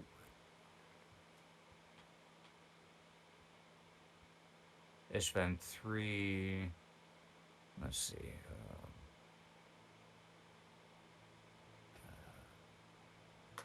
Yeah, no, it was just those three and his own Luna Wolves Yeah. and such. Um. So, well, horse. Go ahead. No, I was gonna say probably the reason I thought differently is because they're within. You'll go into why. Yeah. Um. So, the drop site massacre and everything is it is exactly what it sounds like and everything and such. Horus came up with this plan and everything of lying to the loyalist soldiers that are coming to help him and stuff, and along with the other legions and stuff. He advised this plan and everything to drop uh these space marine legions onto the planet, fight the humans there because the humans there and everything who were actually corrupted by chaos and everything, and Horus did not give a fuck about him. And he's just like, all right, we're just gonna send all these legions in. They're gonna weaken themselves, and then we're gonna drop in behind them and stuff and slaughter everybody. Which pretty much what happened. The loyalist soldiers, not knowing that Horus has this huge elaborate plan going on, the four legions dropped their loyal um loyal soldiers off onto the planet. They begin fighting on the planet and everything, and they pretty much win and everything. And they're like, all right, bring down the reinforcements. We're all set, ready to go. And as they're waiting for the other legions and everything, Horus drops off his own soldiers and stuff, his own legions and stuff, and his own brother's legions and such, going like, all right, this is where his most famous quote and everything of all 40K, which I you cannot tell me otherwise, and such. Um, he pretty much drops down his soldiers, and they begin killing the loyalist soldiers and everything. It is a massacre. It is why it's called a massacre for a reason. There is of all those four legions that were there, that were sent there as the loyalist ones, only a small handful, about 2 to maybe 3,000, live out of the 10,000 they sent. They massacre everybody Yeah. and such, and The there is nothing left of them. There there is just is nothing. the biggest though. The biggest thing that, about this is that even the other Primarchs were getting involved in this fight. So Yes, they Vulcan were. was down there, Ferris Manus was down there, Corvax. When they during the battle between the Loyalists and the surprise attack by the traitors, Fulgrim and Ferris Manus were going at it and having a duel. And Fulgrim kills Ferris Manus, the first death of a Primarch. When in its own right, it's very shocking. But you had to also keep in mind, Fulgrim and Ferris Manus were like bros. So not Yes, very only much so. they were like they were it's like comparing Fulgrim, no, Sanguinius to Horus, because they two were brothers. As in, they were the two closest. Yes, they were. So which makes this whole thing very sad. This is literally putting brother against brother and stuff. This, at the time, no one believed that the legions would ever betray each other. They believed the Space Marines would never turn their weapons on each other, and they would. There's no way in the billions of years that the Imperium was going to live on, and stuff, and how long the Great Crusade was. No one believed that this would ever happen. And then when this massacre happened, there was almost a good portion of people that was like, yeah, no, that never happened. No, there's no way this could happen. No one believed it in no way, shape, or form. The Um, but but yeah, before the massacre, well, around the same time though, after the uh, after Horus sends all the royal space marines of their legions to the ones that are loyal to the emperor of all the what have become the traitor legions. One space marine actually manages to escape and warns, like, "Yo, Horus is becoming a traitor," and he was able to pretty much warn half the Imperium. The ones that didn't get the warning were like the Iron Hands, to some mention now. The ones that were at the Drop Zone Massacre is because he went straight to Terra, and guess who wasn't at Terra? Those legions. Because his Stand 3 and 5 were in the same system. yeah, you're talking about I can't remember the Luna Wolf's name and everything and stuff. The one that escaped the ship and everything. Because as the drop site massacre is happening, and stuff, Horus has actually segregated his entire ship, brought him down into the launch bay and everything. Looks down at all the humans and stuff and goes, "I don't want any of you on my ship. I never liked any of you. You have always been below me. You are worthless scum. I want you off my ship." And he ordered his own soldiers to begin mowing down the humans, and they massacred the humans on the said ship who did not fall in line with Horus.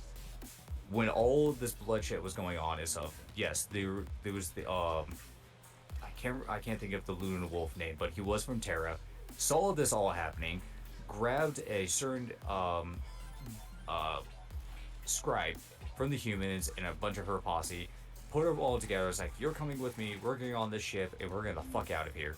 And this is the start of the book of The Flight of the Einstein, I believe is how you pronounce the ship's name. And he literally takes these people onto the ship, and like you said, pretty much gets that ship, and they get the fuck out of Dodge and stuff because somebody needs to go to Terra and tell them, look, Horus has betrayed everybody and stuff. That book in itself it was a beautiful, beautiful book and Yeah, everything. that's why I keep hearing it's one of the classics. Um, Yes, the funny thing is though, when he went to like, hey, one first one trader, one of the first people he tells is Dorn. Which when he tells Dorn this, he throws him into a rage. And like I think I don't know if he hits him or he he like backhands him. okay, he backhands him, He, and it's he like it, backhands him so hard he flies into the next room and just dents the wall and everything and stuff. And Rogel Dorn of the Imperial Fist, the Primarch of the Imperial Fist, is not known to show emotion. He is a stone wall and everything. And when people saw him go into that rage about how the guy literally told him like Horus is becoming a traitor, he was portraying us all and everything, and Dorn just backhands the guy, just completely pin slaps him, and so it the the Luna Wolf and everything laying down with almost a broken jaw and everything looks up in defiance, goes, "I speak the truth. You need to keep your shit together." Pretty much is his quote and everything, which I'm trying to look for it right now because God, it was a beautiful quote. yeah. The like the Dorn, he's a brick wall. He's like he does not show emotion. It's like an understatement. Um, his whole shtick is that if you show weakness, you will die. If you show Pretty much. weakness, everyone around you will die. You have to be a unmovable, unbreakable wall. Because others rely on you as much as you rely on them. That, and so when Dorn, in a moment of quote unquote weakness, it must have shocked everyone. Um, it would probably be one of the few times he's actually gotten angry. Yeah, it's one of the very few times he's ever shown emotion in any way, shape, or form. Later on in the war and such with the Traitor Legions, he does show a lot of emotion towards Pusharabo and stuff of the Iron Warriors and stuff of the Traitor Legion, but that's because of personal reasons and petty grudges between the two. That which was not even their own fault. That was Big E's fault and everything. Yeah, it's like he gave the fun job to Dorn, and he was like, yeah, per travel. You know how you don't like war, like doing a war and like building things? Well, go. You don't get to do build things. You get to go do war. Yeah. And it's like, okay, read the room, Biggie. I get, I I don't know why he picked Dorn in that No, decision. Um, no, literally think he only picked Dorn for certain situations and stuff. It's because he couldn't read the room. yeah, I think it's like we need to keep an eye on this guy. He's like he's gonna fuck something up. At least Perturabo has tact. Yeah, Because again, Perturabo's a dickhead, but very. at least Uh, he's Perturabo is a petulant man child, and Dorn's a child. yeah, he just likes to build his he likes to just build his own little forts and everything and such. Yeah. Were you able to find that quote by chance, by the way? Of which one by horse? Uh, Uh, uh, the one you said you were looking for. yeah, no. So I'm looking up which pretty much is his most famous quote and everything and stuff. I'm almost there and everything, but so as everyone is getting massacred on the planet and stuff, there are some other lunar wolves that go down to the planet's surface. They steal like gunships and everything, and they make a way down to the planet to warn them, like, "Hey, Horus is going to betray everybody down there and such." And this is pretty much okay, so my apologies. I had to back up a little bit because I forgot about this part. So prior to the whole massacre itself and everything, Horus did glass the planet and stuff. He used a virus bomb and stuff, and all the survivors came out and they're like, "Okay, cool, we're safe." And that's when the drop site actually happened. That's actually really important. And my apologies, I forgot about that portion and such. But when he told his legions to go and everything, pretty much the quote goes, "I'm gonna set the galaxy on fire." And that's what he pretty much did. I'm not gonna look up the quote. It's gonna take me too long to find it because of all the quotes and everything in Warhammer and stuff, there's over 10,000. Each book has their own quotes and stuff. It would take me too long to find it. Um, but so Horus literally starts off, which has now become known as the Horus Heresy. He betrayed half his brothers. He betrayed Big E. He has scattered these legions to near nothingness and everything. And he tells his other brothers, like, all right, here's the plan.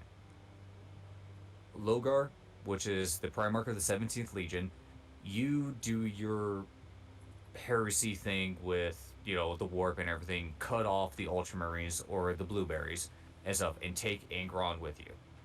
They agree, they go fuck up the Ultramarines and stuff because the Ultramarines were the biggest faction to fight back and everything, and Horus knew this. So Horus separates the Ultramarines from the war. He tells Sanguinius, hey, there's this alien faction and everything off in this part of the universe. You go take care of them and stuff. This is why they were not part of the drop site massacre. So he tells Sanguinius and the Blood Angels, hey, go over there, go to this legion or this part of space and everything, and take your whole legion with you. Not a single person gets left behind and stuff. And they're like, okay. Um, then the Blood Angels fight a bunch of demons and stuff, and that's what's happening with them during the time of the massacre. Um, the White Scars and Genghis Khan couldn't be reached and everything because Genghis Khan was literally doing it. The Khan was doing his own thing. The Warhawk is just doing his own thing, which Yeah, makes him one of the better Primarchs. he was fighting a orc war, and Mm-hmm. around the time they were trying to get in contact, both Terra and Horus were trying to get in contact with Khan, and due Mm-hmm. to the warp storms that Erebus conjured, it made everything confusing. So Yeah. the Khan was like, So let's wait. yeah. when Logar and Erebus tore open the warp and brought it here, it separated all the legions from each other and stuff with the warp storm and such that made everything way more complicated and stuff for everybody to get a hold of each other and such. As soon as that happened, Dorn pulled back to Terra and everything, and he took as many ships of the good known loyalist legions, brought them off to Terra, as he thought building a wall on Terra and everything would be the best way to end the war as quickly as possible. Have Horus come to Terra, and we will end the war here, and such. That was his big plan. So after the massacre is done, Horus literally tells part of his legion to go take care of the Ultramarines, take care of the Blood Angels. I'm gonna take everyone else, and we are gonna go to Terra. And that's what they did. And so, and on their way to Terra, they went back to the planets they conquered and told them, "Hey, you either fight for me or you fight for the Emperor." Some of them were still very loyal to the Emperor, so he said, "Okay, I need slaves for my ship. I need slaves for my blood sacrifices. I need more demon soldiers and everything and such. So you're gonna become cattle." And that's what he did. Whatever worlds did not believe in his way and stuff, he rounded them up, sacrificed them, and moved on his way. Now, there are some planets and everything that completely had their own internal struggles and everything and had their own civil wars at this time. And by the time Horus got to these some planets, they're already like, "Nope, everyone's here for you, Master Horus. Please don't kill us. We're here for you. It's okay. Don't kill us." And Horus left him alone. So now we're going to talk about the pivotal point and everything of the 30K and such. This is the Siege of Terra. Now, the Siege of Terra and everything is beyond the words of what anyone can describe what a war is. Yeah, there's so much. Is Like it gets its own dedicated Yeah, couple episodes. I would say a minimum of almost 3 episodes and everything of what is physically going on at the Siege of Terra and everything.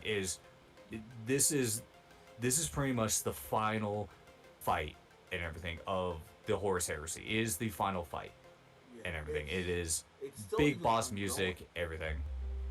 Yeah, Hmm? it's like gonna be like a total of like 8 novels, and they're still writing them. Mm-hmm. But I would like to back up just for like there's one important event I feel like we should definitely cover. Okay.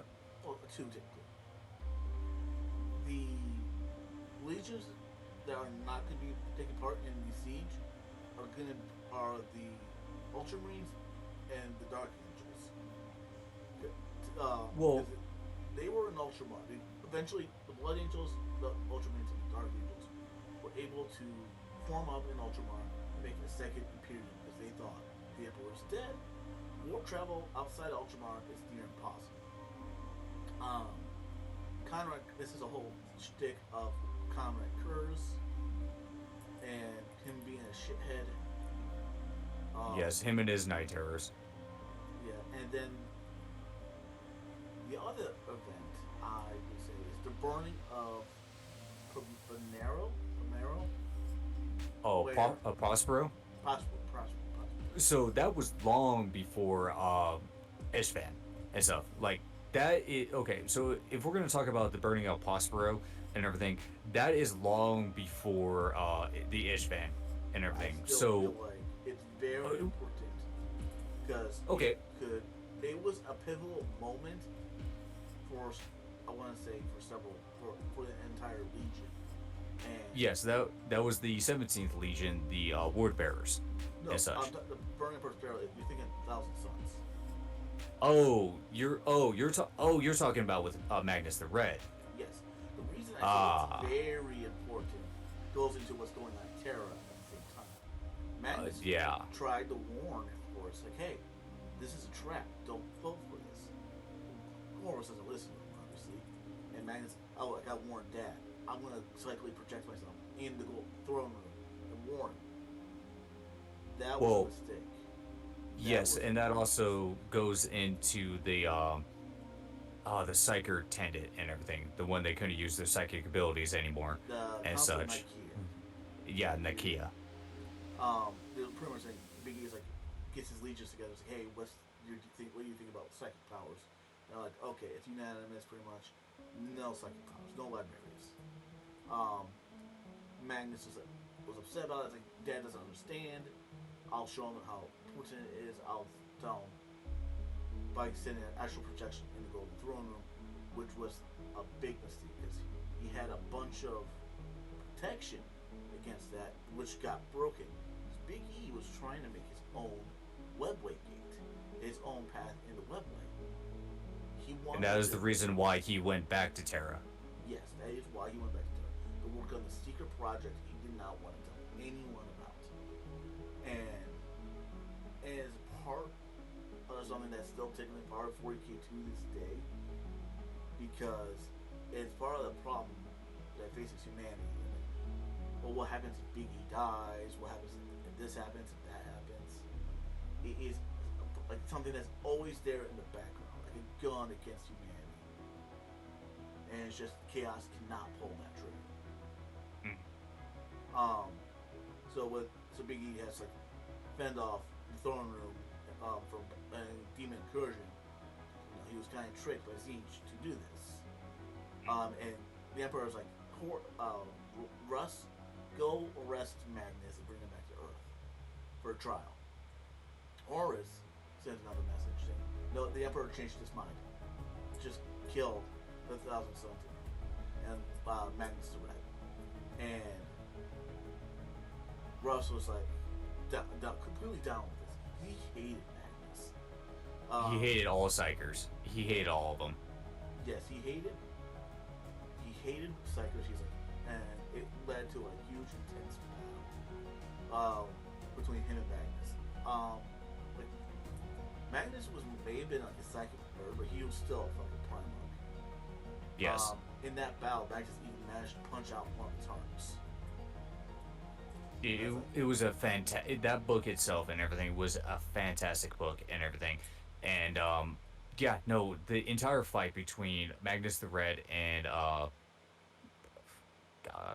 the wolf guy, I can't think of his name. Yeah, Russ and everything and such, was absolutely. It was a fantastic battle and everything, and what ended it and everything is, well, so the burning of Prospero and everything, Magnus felt so fucking guilty and everything of what he did and how he destroyed Big E's work and everything. He pretty much accepted his fate and everything. And before, like you said, he was betrayed by Zeech and everything. He sat there, he accepted it, and he turned off all his defenses. He was like, just let him come, let him take me. Don't fight back. Just my sons, don't do anything, and such.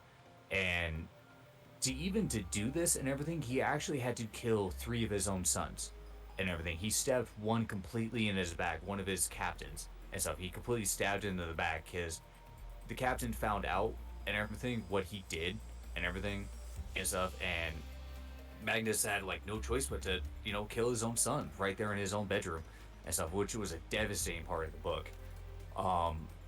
So the Luna Wolves, no, excuse me, the Space Wolves come and they were just ravaging through the city. They're killing everything. They don't care. They're burning everything on the planet. They're killing everybody and stuff, especially the Thousand Sons. Eventually, Magnus goes like, okay, we're gonna fight back. The war happens. It is just devastating on both sides. Now, what's great about this war and everything and stuff, the Thousand Sons never knew that the Space Wolves came with the Silent Sisters and everything. The Silent Sisters, quick little rundown on them, just a quick little thing. They negate the psychic abilities of Psychers and everything and such because they are known as blanks. They have no soul. They are women who are completely silent and they're great warriors in themselves. So when the Sisters of Battle, or excuse me, the Silent Sisters are in the war, they can't fucking fight back in any way, shape, or form. They can't use their psychic abilities. They're not really strong like melee fighters or can't really use the bolt guns, even though they're Astartes. They relied they relied on their psychic abilities too much. So they're losing it bad. Magnus jumps in. Magnus jumps into the fight and everything, saves a lot of his sons and everything by fighting Russ and everything and stuff on. Okay, stop using the sound alerts. Um, they um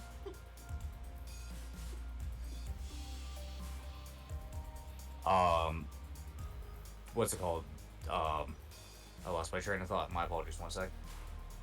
Magnus jumps into the fight, saves a lot of his sons, takes on Russ one on one.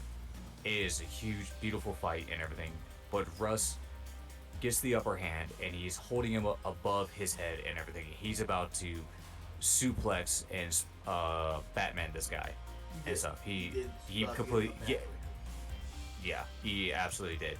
Um, but when he's held up in the air and stuff, he uses last of his power and everything, and he tells all of his captains like, "Hey, do not worry about me, my sons. I have a plan for this."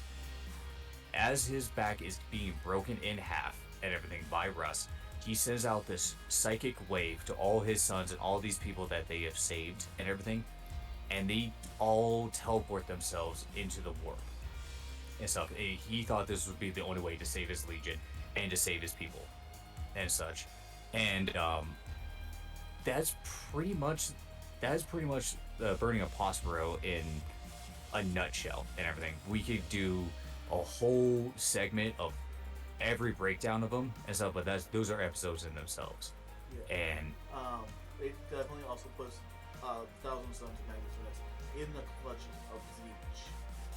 yes, And therefore, during the Siege of Terra, the Thousand Sons are on the side of Horus. mm-hmm. Um, there, I want to say, let's go around down the legions, what they're doing real quick.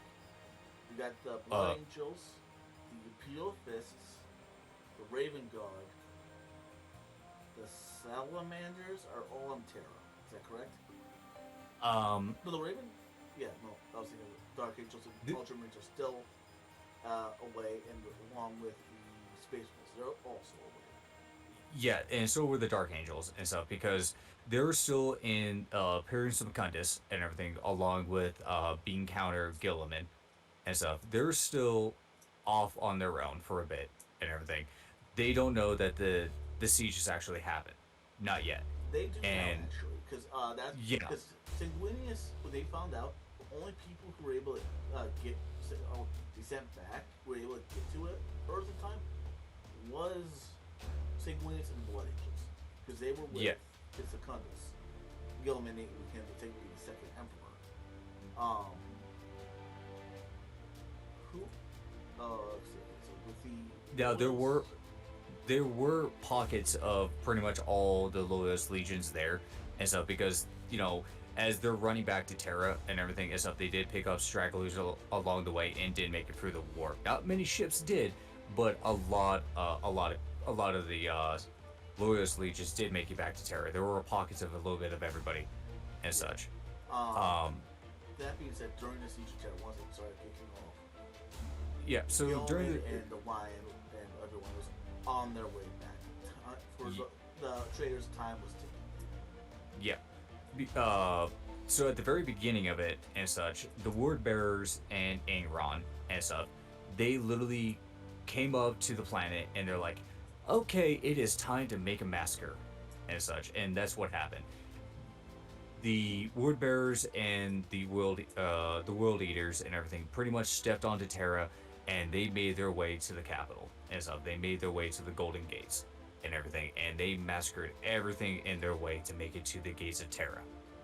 And as this is happening, word was sent out to Gilliman and Sanguinius to go like, "Hey, he's here. Please come help us. We are dying by the billions by the second. We absolutely need help. Horus is here." And that's how those guys became part of it. And so, Yeah, and, like we said before, there's 9 books of this. Like, we can't cover every single portion of this. Yeah. So I will mention on the trader side now, we have besides the Sons of Horus, formerly of the Lunar Wolves, we got the World Eaters, the Alpha Legion, we got Perturabo and the Iron Warriors. We were carrying this thing on the back, by the way. yes, no, the Iron if Perturabo did not go to the side of the traders and everything, there would no the whole Horus Heresy would not happen. And so Oh, Perturabo, like you said, is absolutely he was the mastermind behind all of it. He was the one that provided the weapons. He's the one that provided the tactics and everything to he break was the into Terra. general. He really was. Then you have. Did I mention Mortarion and the Death Guard? You know, they were there. The who else then am I missing? The Thousand Sons were there, that's for sure. Yeah, Um, because they were like, hey, you know what? We're gonna take our revenge out and everything, and they found out that a large portion of the Space Wolves were there, and so they're like, yeah, you know what? It's time for us to come get our revenge. yes, and is that everyone? Oh, Conrad. No, Pretty Conrad. The Light Lords were technically there, but Conrad was jettisoned into space. yes, he was.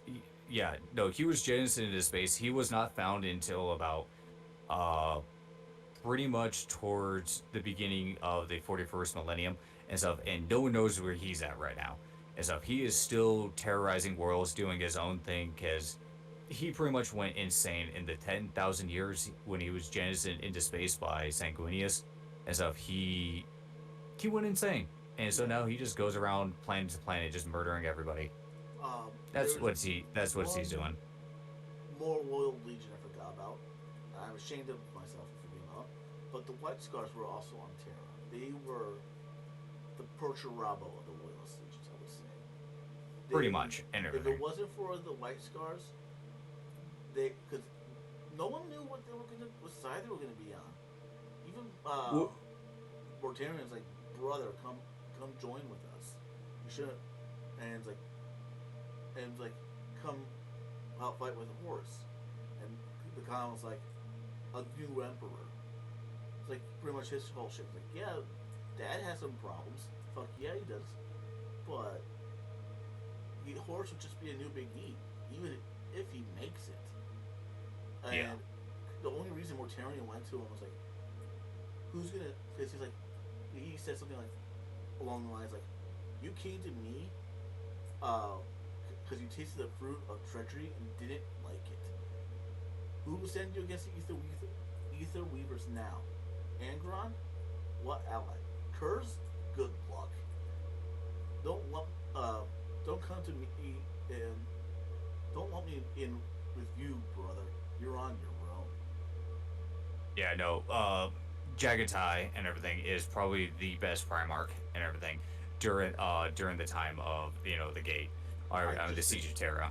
I think of all the ones who just has a basic understanding of what has to be done, and who's just you ask me who's just generally the best Primarch. It would definitely be, in my opinion, Khan, because he understands what he's for.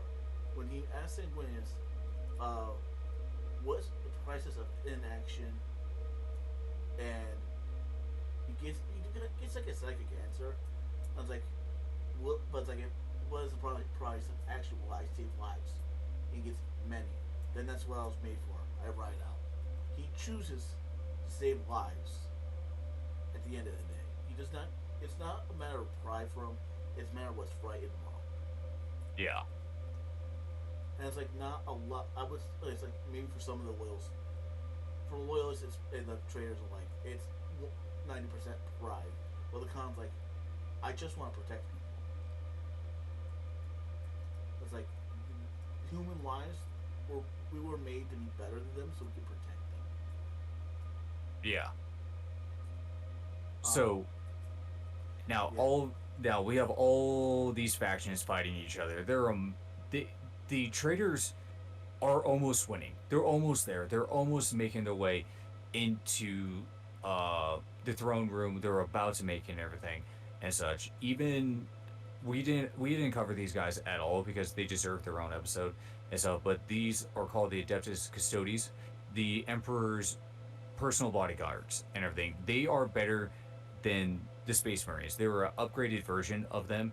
They've been around since the time of the Age of Strife and everything and stuff, along with the Thunder Warriors and stuff. They're absolutely insane in everything they do. One of these soldiers can take down 10 Space Marines in about 2 to 3 seconds in just melee combat. They're just fantastic soldiers and everything. Yeah, there was like a story of a Orkwa being terrorizing a guard regiment, and there could only be 10,000 custodians at a time, which is Yep. nothing in 40k. But this Orkwa, they sent 1,000 custodians to aid them. Only 1,000. So, and they lost two.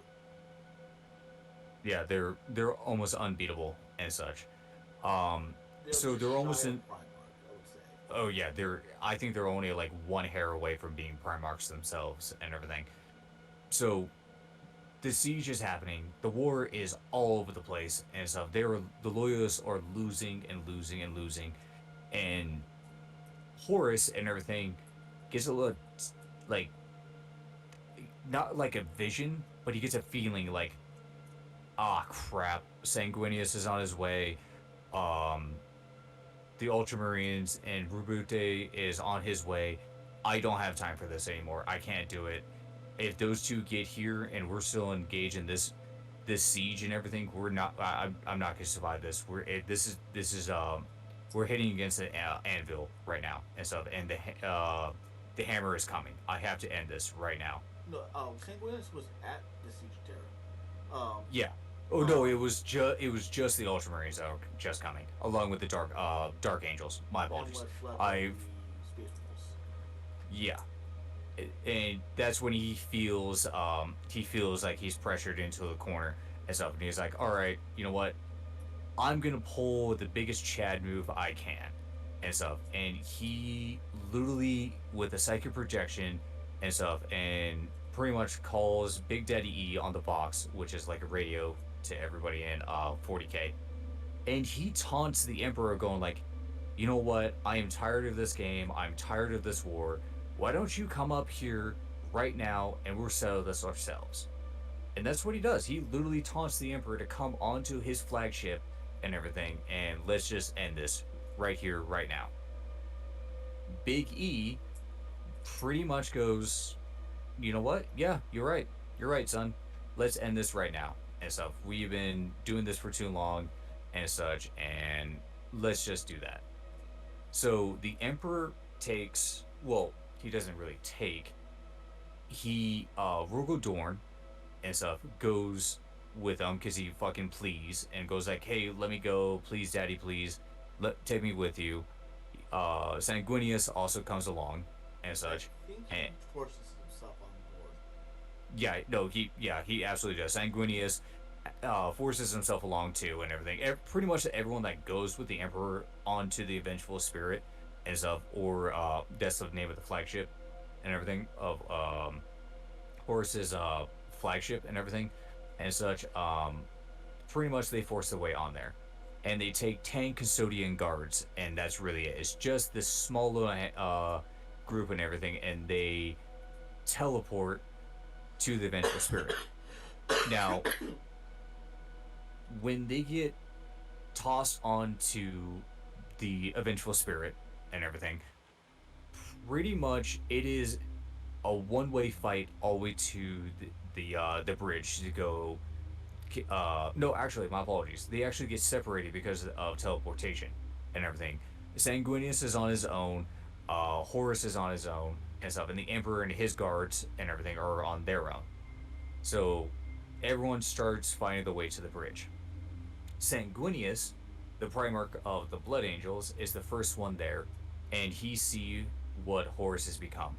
Horus is drenching in chaos energy and stuff. He is a madman. He is not the same brother that he used to love, and it has broken his heart and everything. And Sanguinius, we didn't really talk much about this, but this entire time, he knew he was going to die here on this ship. He's been having visions for over the last 10 years during this entire war of this moment right now, that he is going to die at the hands of his brother, and he is so broken and stuff. But he's like, knowing that what Sanguinius is and what he stands for, he fights his absolute heart out and such. But Horus toys with him. He taunts him. He messes with him. He literally he makes him a plaything, pretty much. And as the Emperor and Dorn, or no, I don't think Dorn actually made it all the way there and stuff, but I know Big E does. But Big E comes into the room and everything right as the hammer is falling, as Horus strikes down Sanguinius, who dies there on the Vengeful Spirit. So, there is a very famous picture, and I don't have it in the slideshow, and my apologies, I didn't know we are going to actually get this far into the episode about it. There's a famous picture of Sanguinius dead at the feet of Horus with Big E walking into the room. Big E goes, "All right, you are truly not my son anymore. You are a spawn of chaos. I am sorry, but you're going to die here." And those two clash it out and everything. It is a brutal match between two very powerful psychers and everything.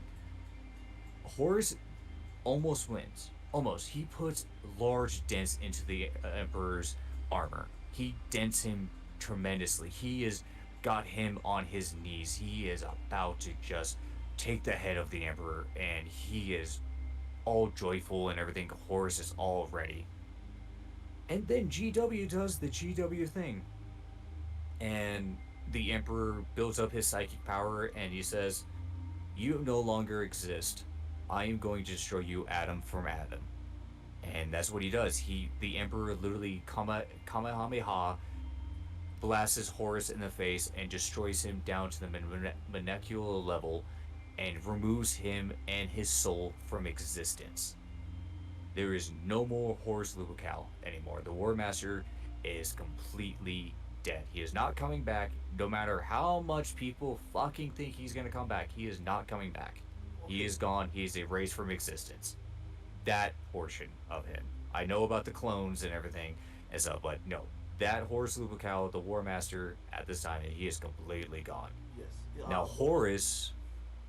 So I don't mean to interrupt, but technically, Horus's body still remains. What was destroyed was his soul completely. His body remained, and his legion was able to get it, keep it for it.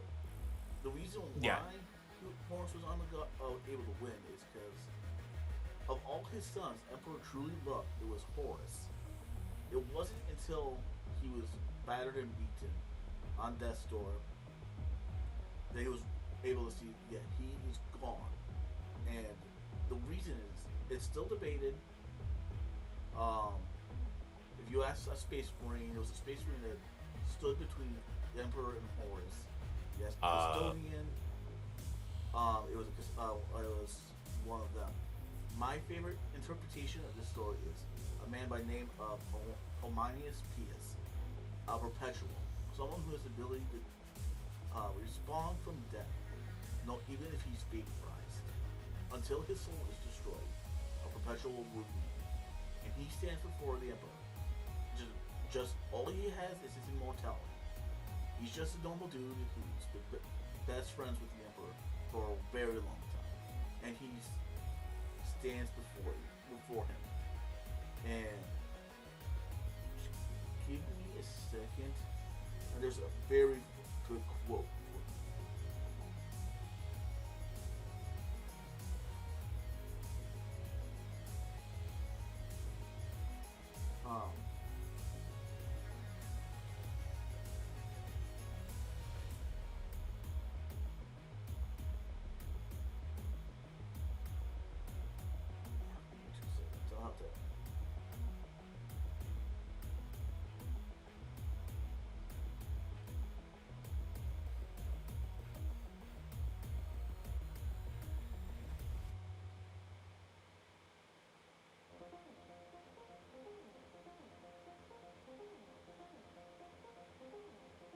Here it is. If my phone wants it, I'll actually render it.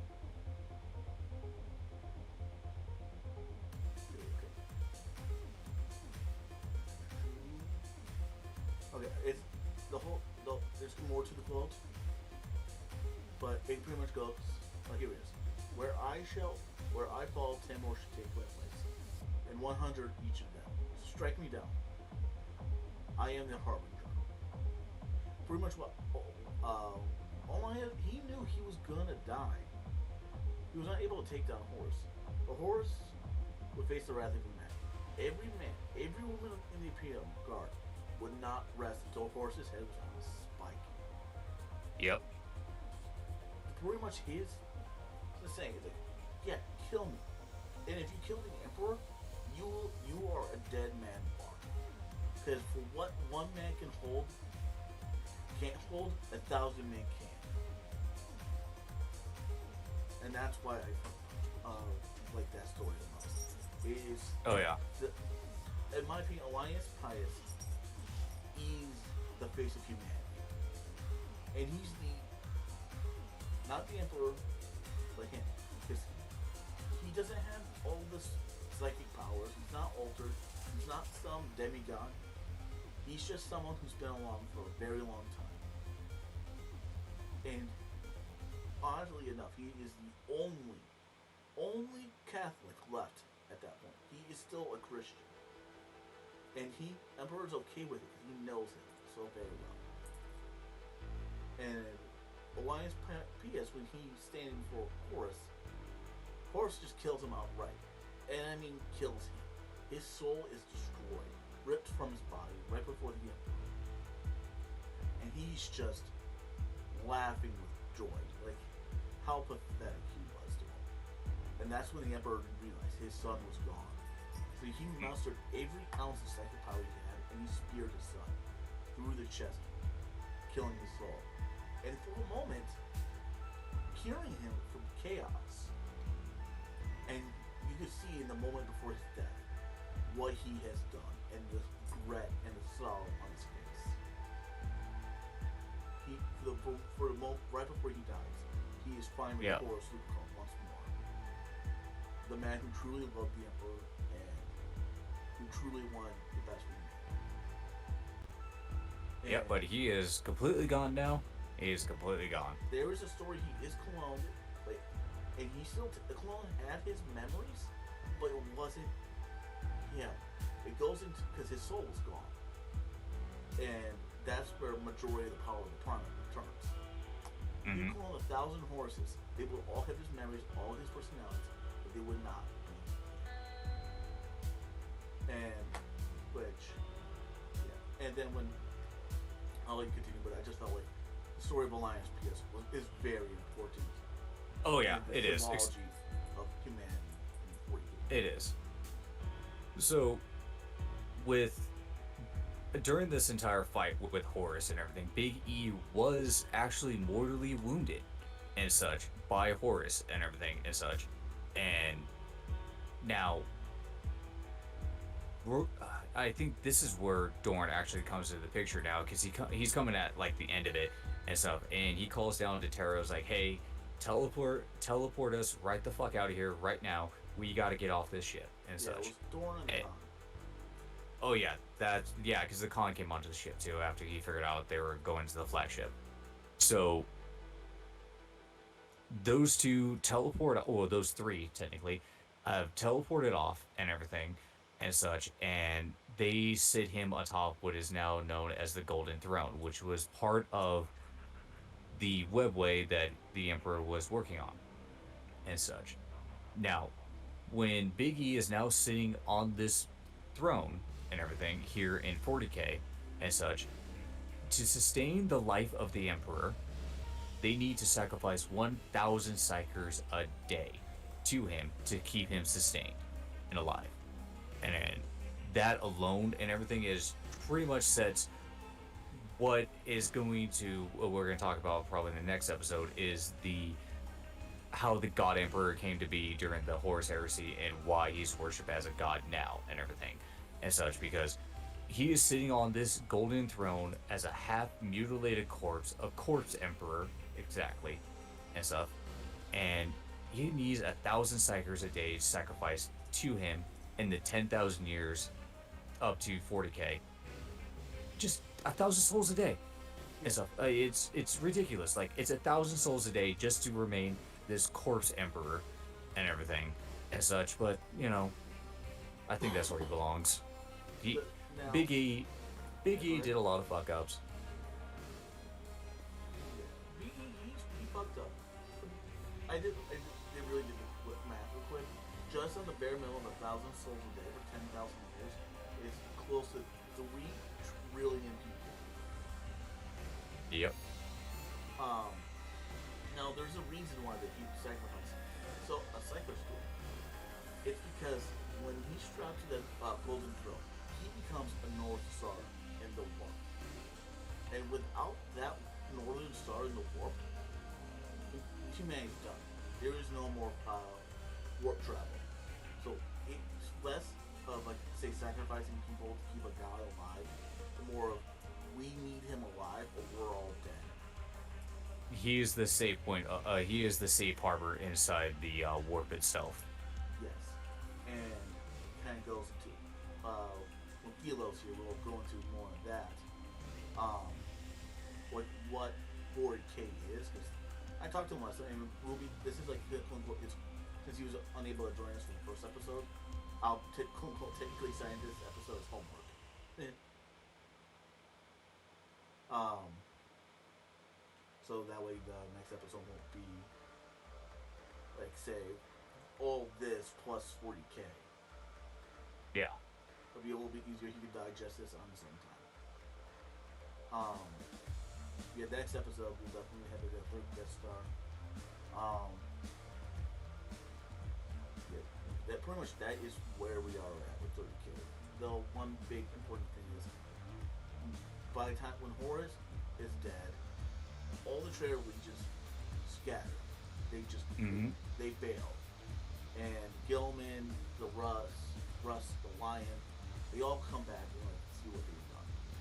Every Primarch, loyal Primarch, in a way or not, feels responsible for what happened to the Emperor. Especially Dorn, Russ, especially Gilliman. They all feel responsible. And so Dorn, not Dorn, at this point, Gilliman was named Imperial Regent. I know Yep.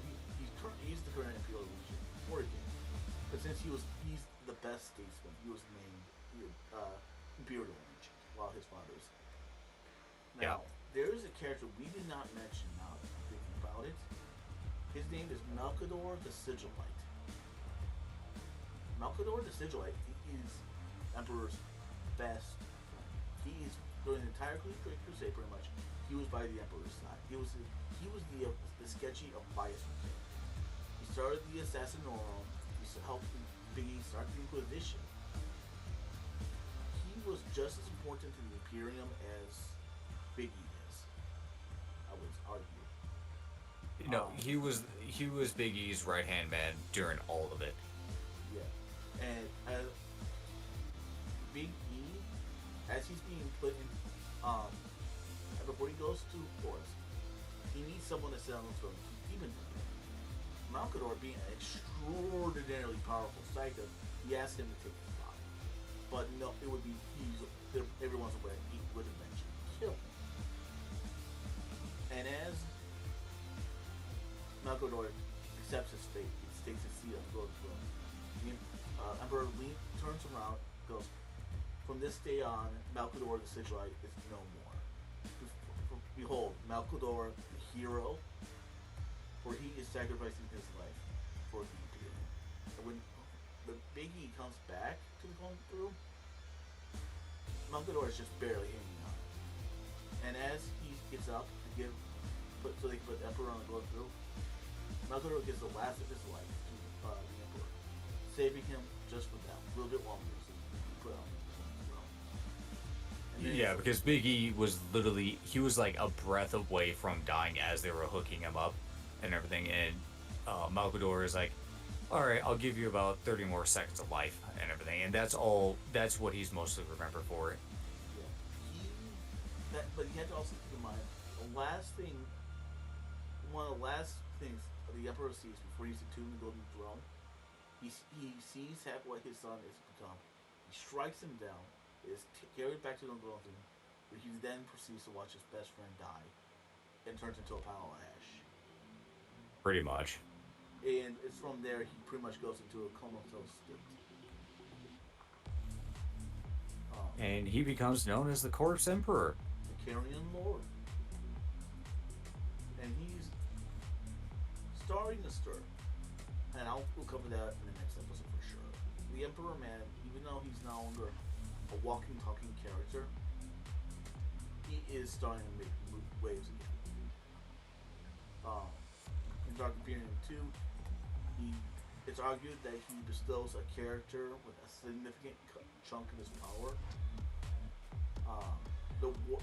He's helping Gilman and his Dominus move through the warp smoothly. It is stated that he is looking over Gilman at all times. Looking at Gilman through the warp, it's like looking at the Emperor himself. Mm-hmm. And that goes into a lot of discussions about the Emperor Man, even how Gilman sees him and everything like that. It probably could be his own enough. Like, if he's Big E a god, it's his own episode, in my opinion.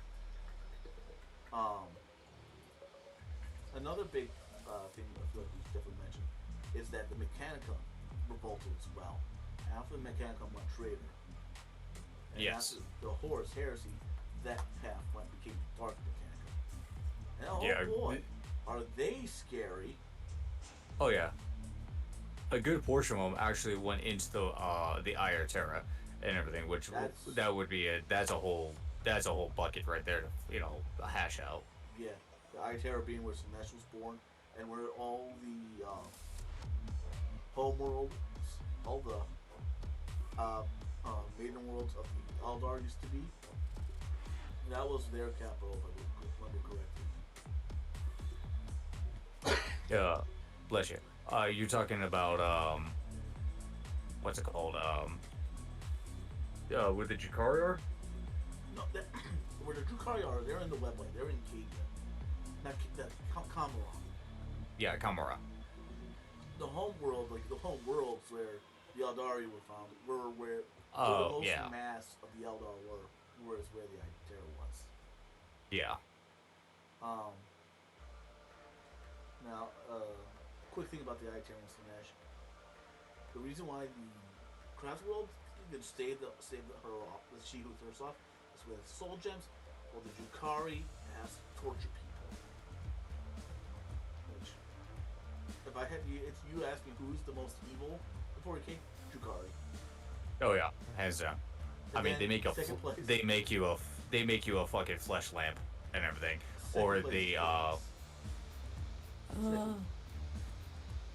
I mean, if you think about it, if we're just gonna mesh chaos all together and everything, then yeah, chaos would be second place on that. Chaos is like Chaos Undivided is definitely probably one of the most evil. Like, yeah, there's good in chaos, but because of again, now I'm going to a lot of theoreticals. Well, is chaos evil? Is the war bad? It's like not that simple of an question if you think about it. So, I would like, if you on the surface, chaos is probably simply either a tie with the Drukari. There is factions in chaos that would give the Drukari a run for their money. The word bearers being, for example. Yeah, definitely. Then you just got Slanesh as a whole. That's like, yeah, you know how we say that Drukari is like torture elves? Slanesh is the torture god. Yep, she who thirsts. And she is thirsty.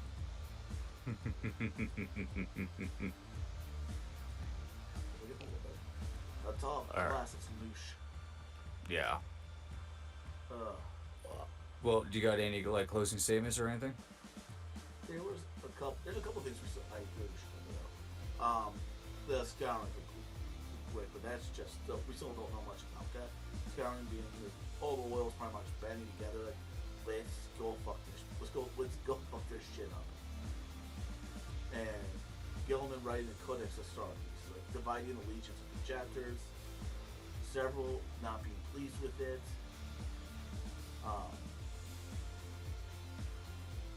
But it's like, well, it becomes becomes apparent to Gilliman that was the biggest mistake to him. But in my opinion, I think would you agree dividing allegiance was in theory a good idea? If you look back at how many people had fallen in chaos just within the Space Marines alone, can you imagine if a quote unquote Legion Master fell to chaos? I honestly would argue that Gilliman writing the Collection Studies was the best choice. It may have been too restricted, but I would say there would be no period to return to for Gilliman. Not like that Collection Studies.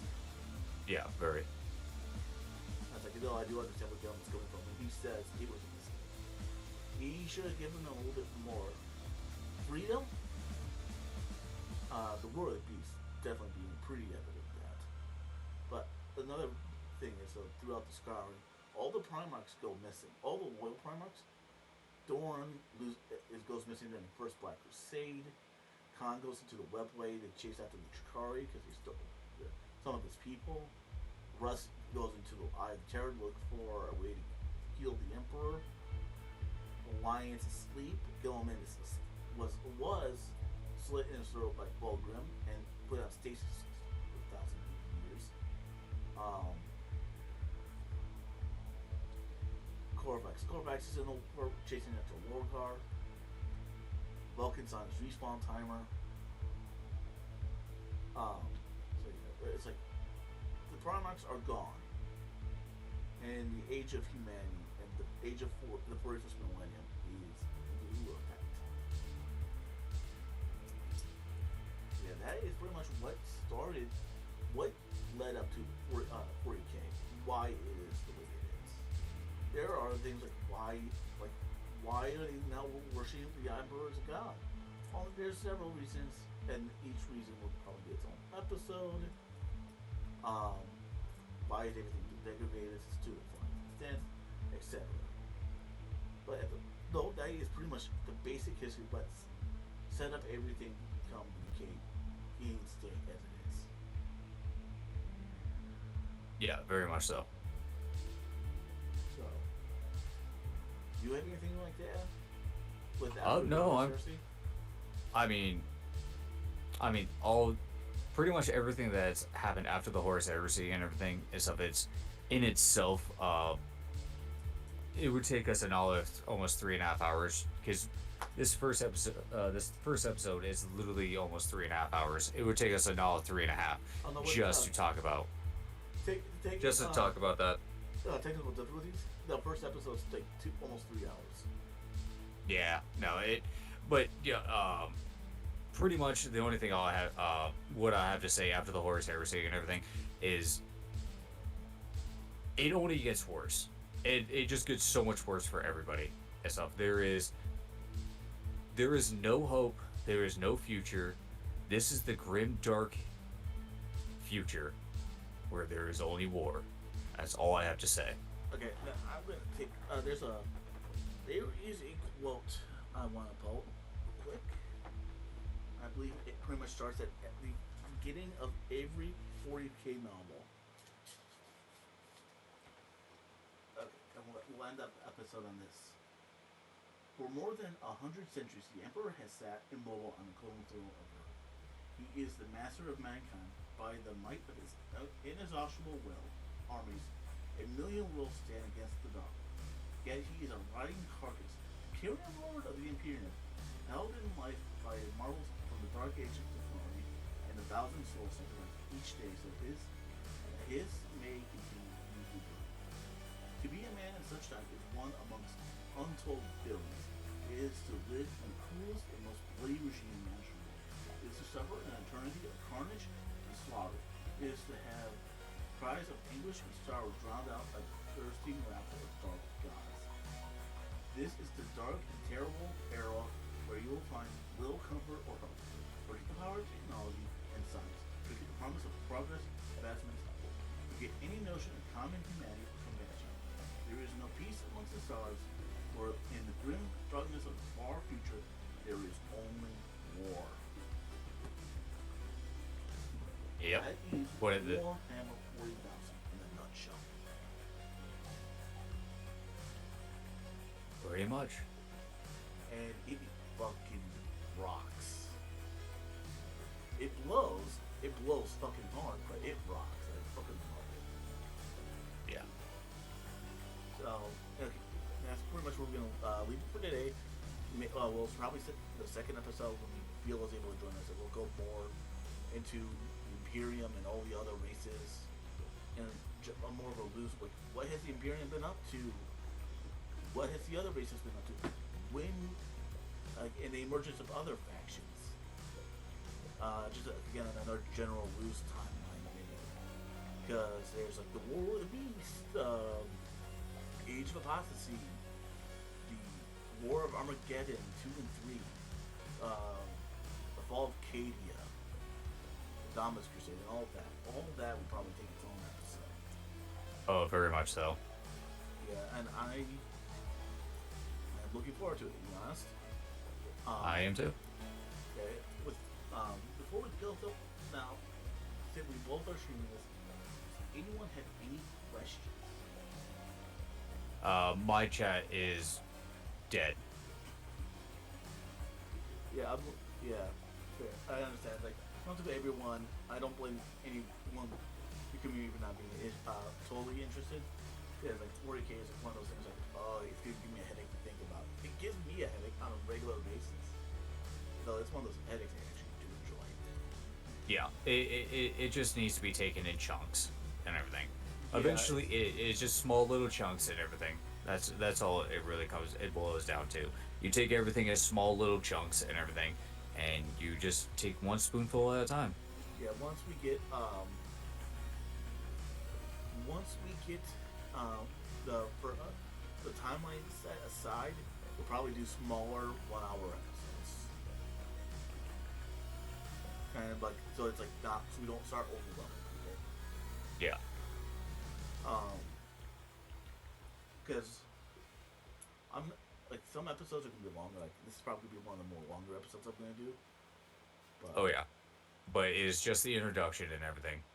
yeah, It's like, just how it is. this is the introduction. It took us almost 3 hours. it, oh my god, it's beautiful. It's a lot. I guarantee you, we got a lot wrong. But you know, I don't care. It's fine. If there's enough things we got wrong, we can always do. I can always do an addendum episode. Yep. So this is it's been the highlight of my day, to be honest.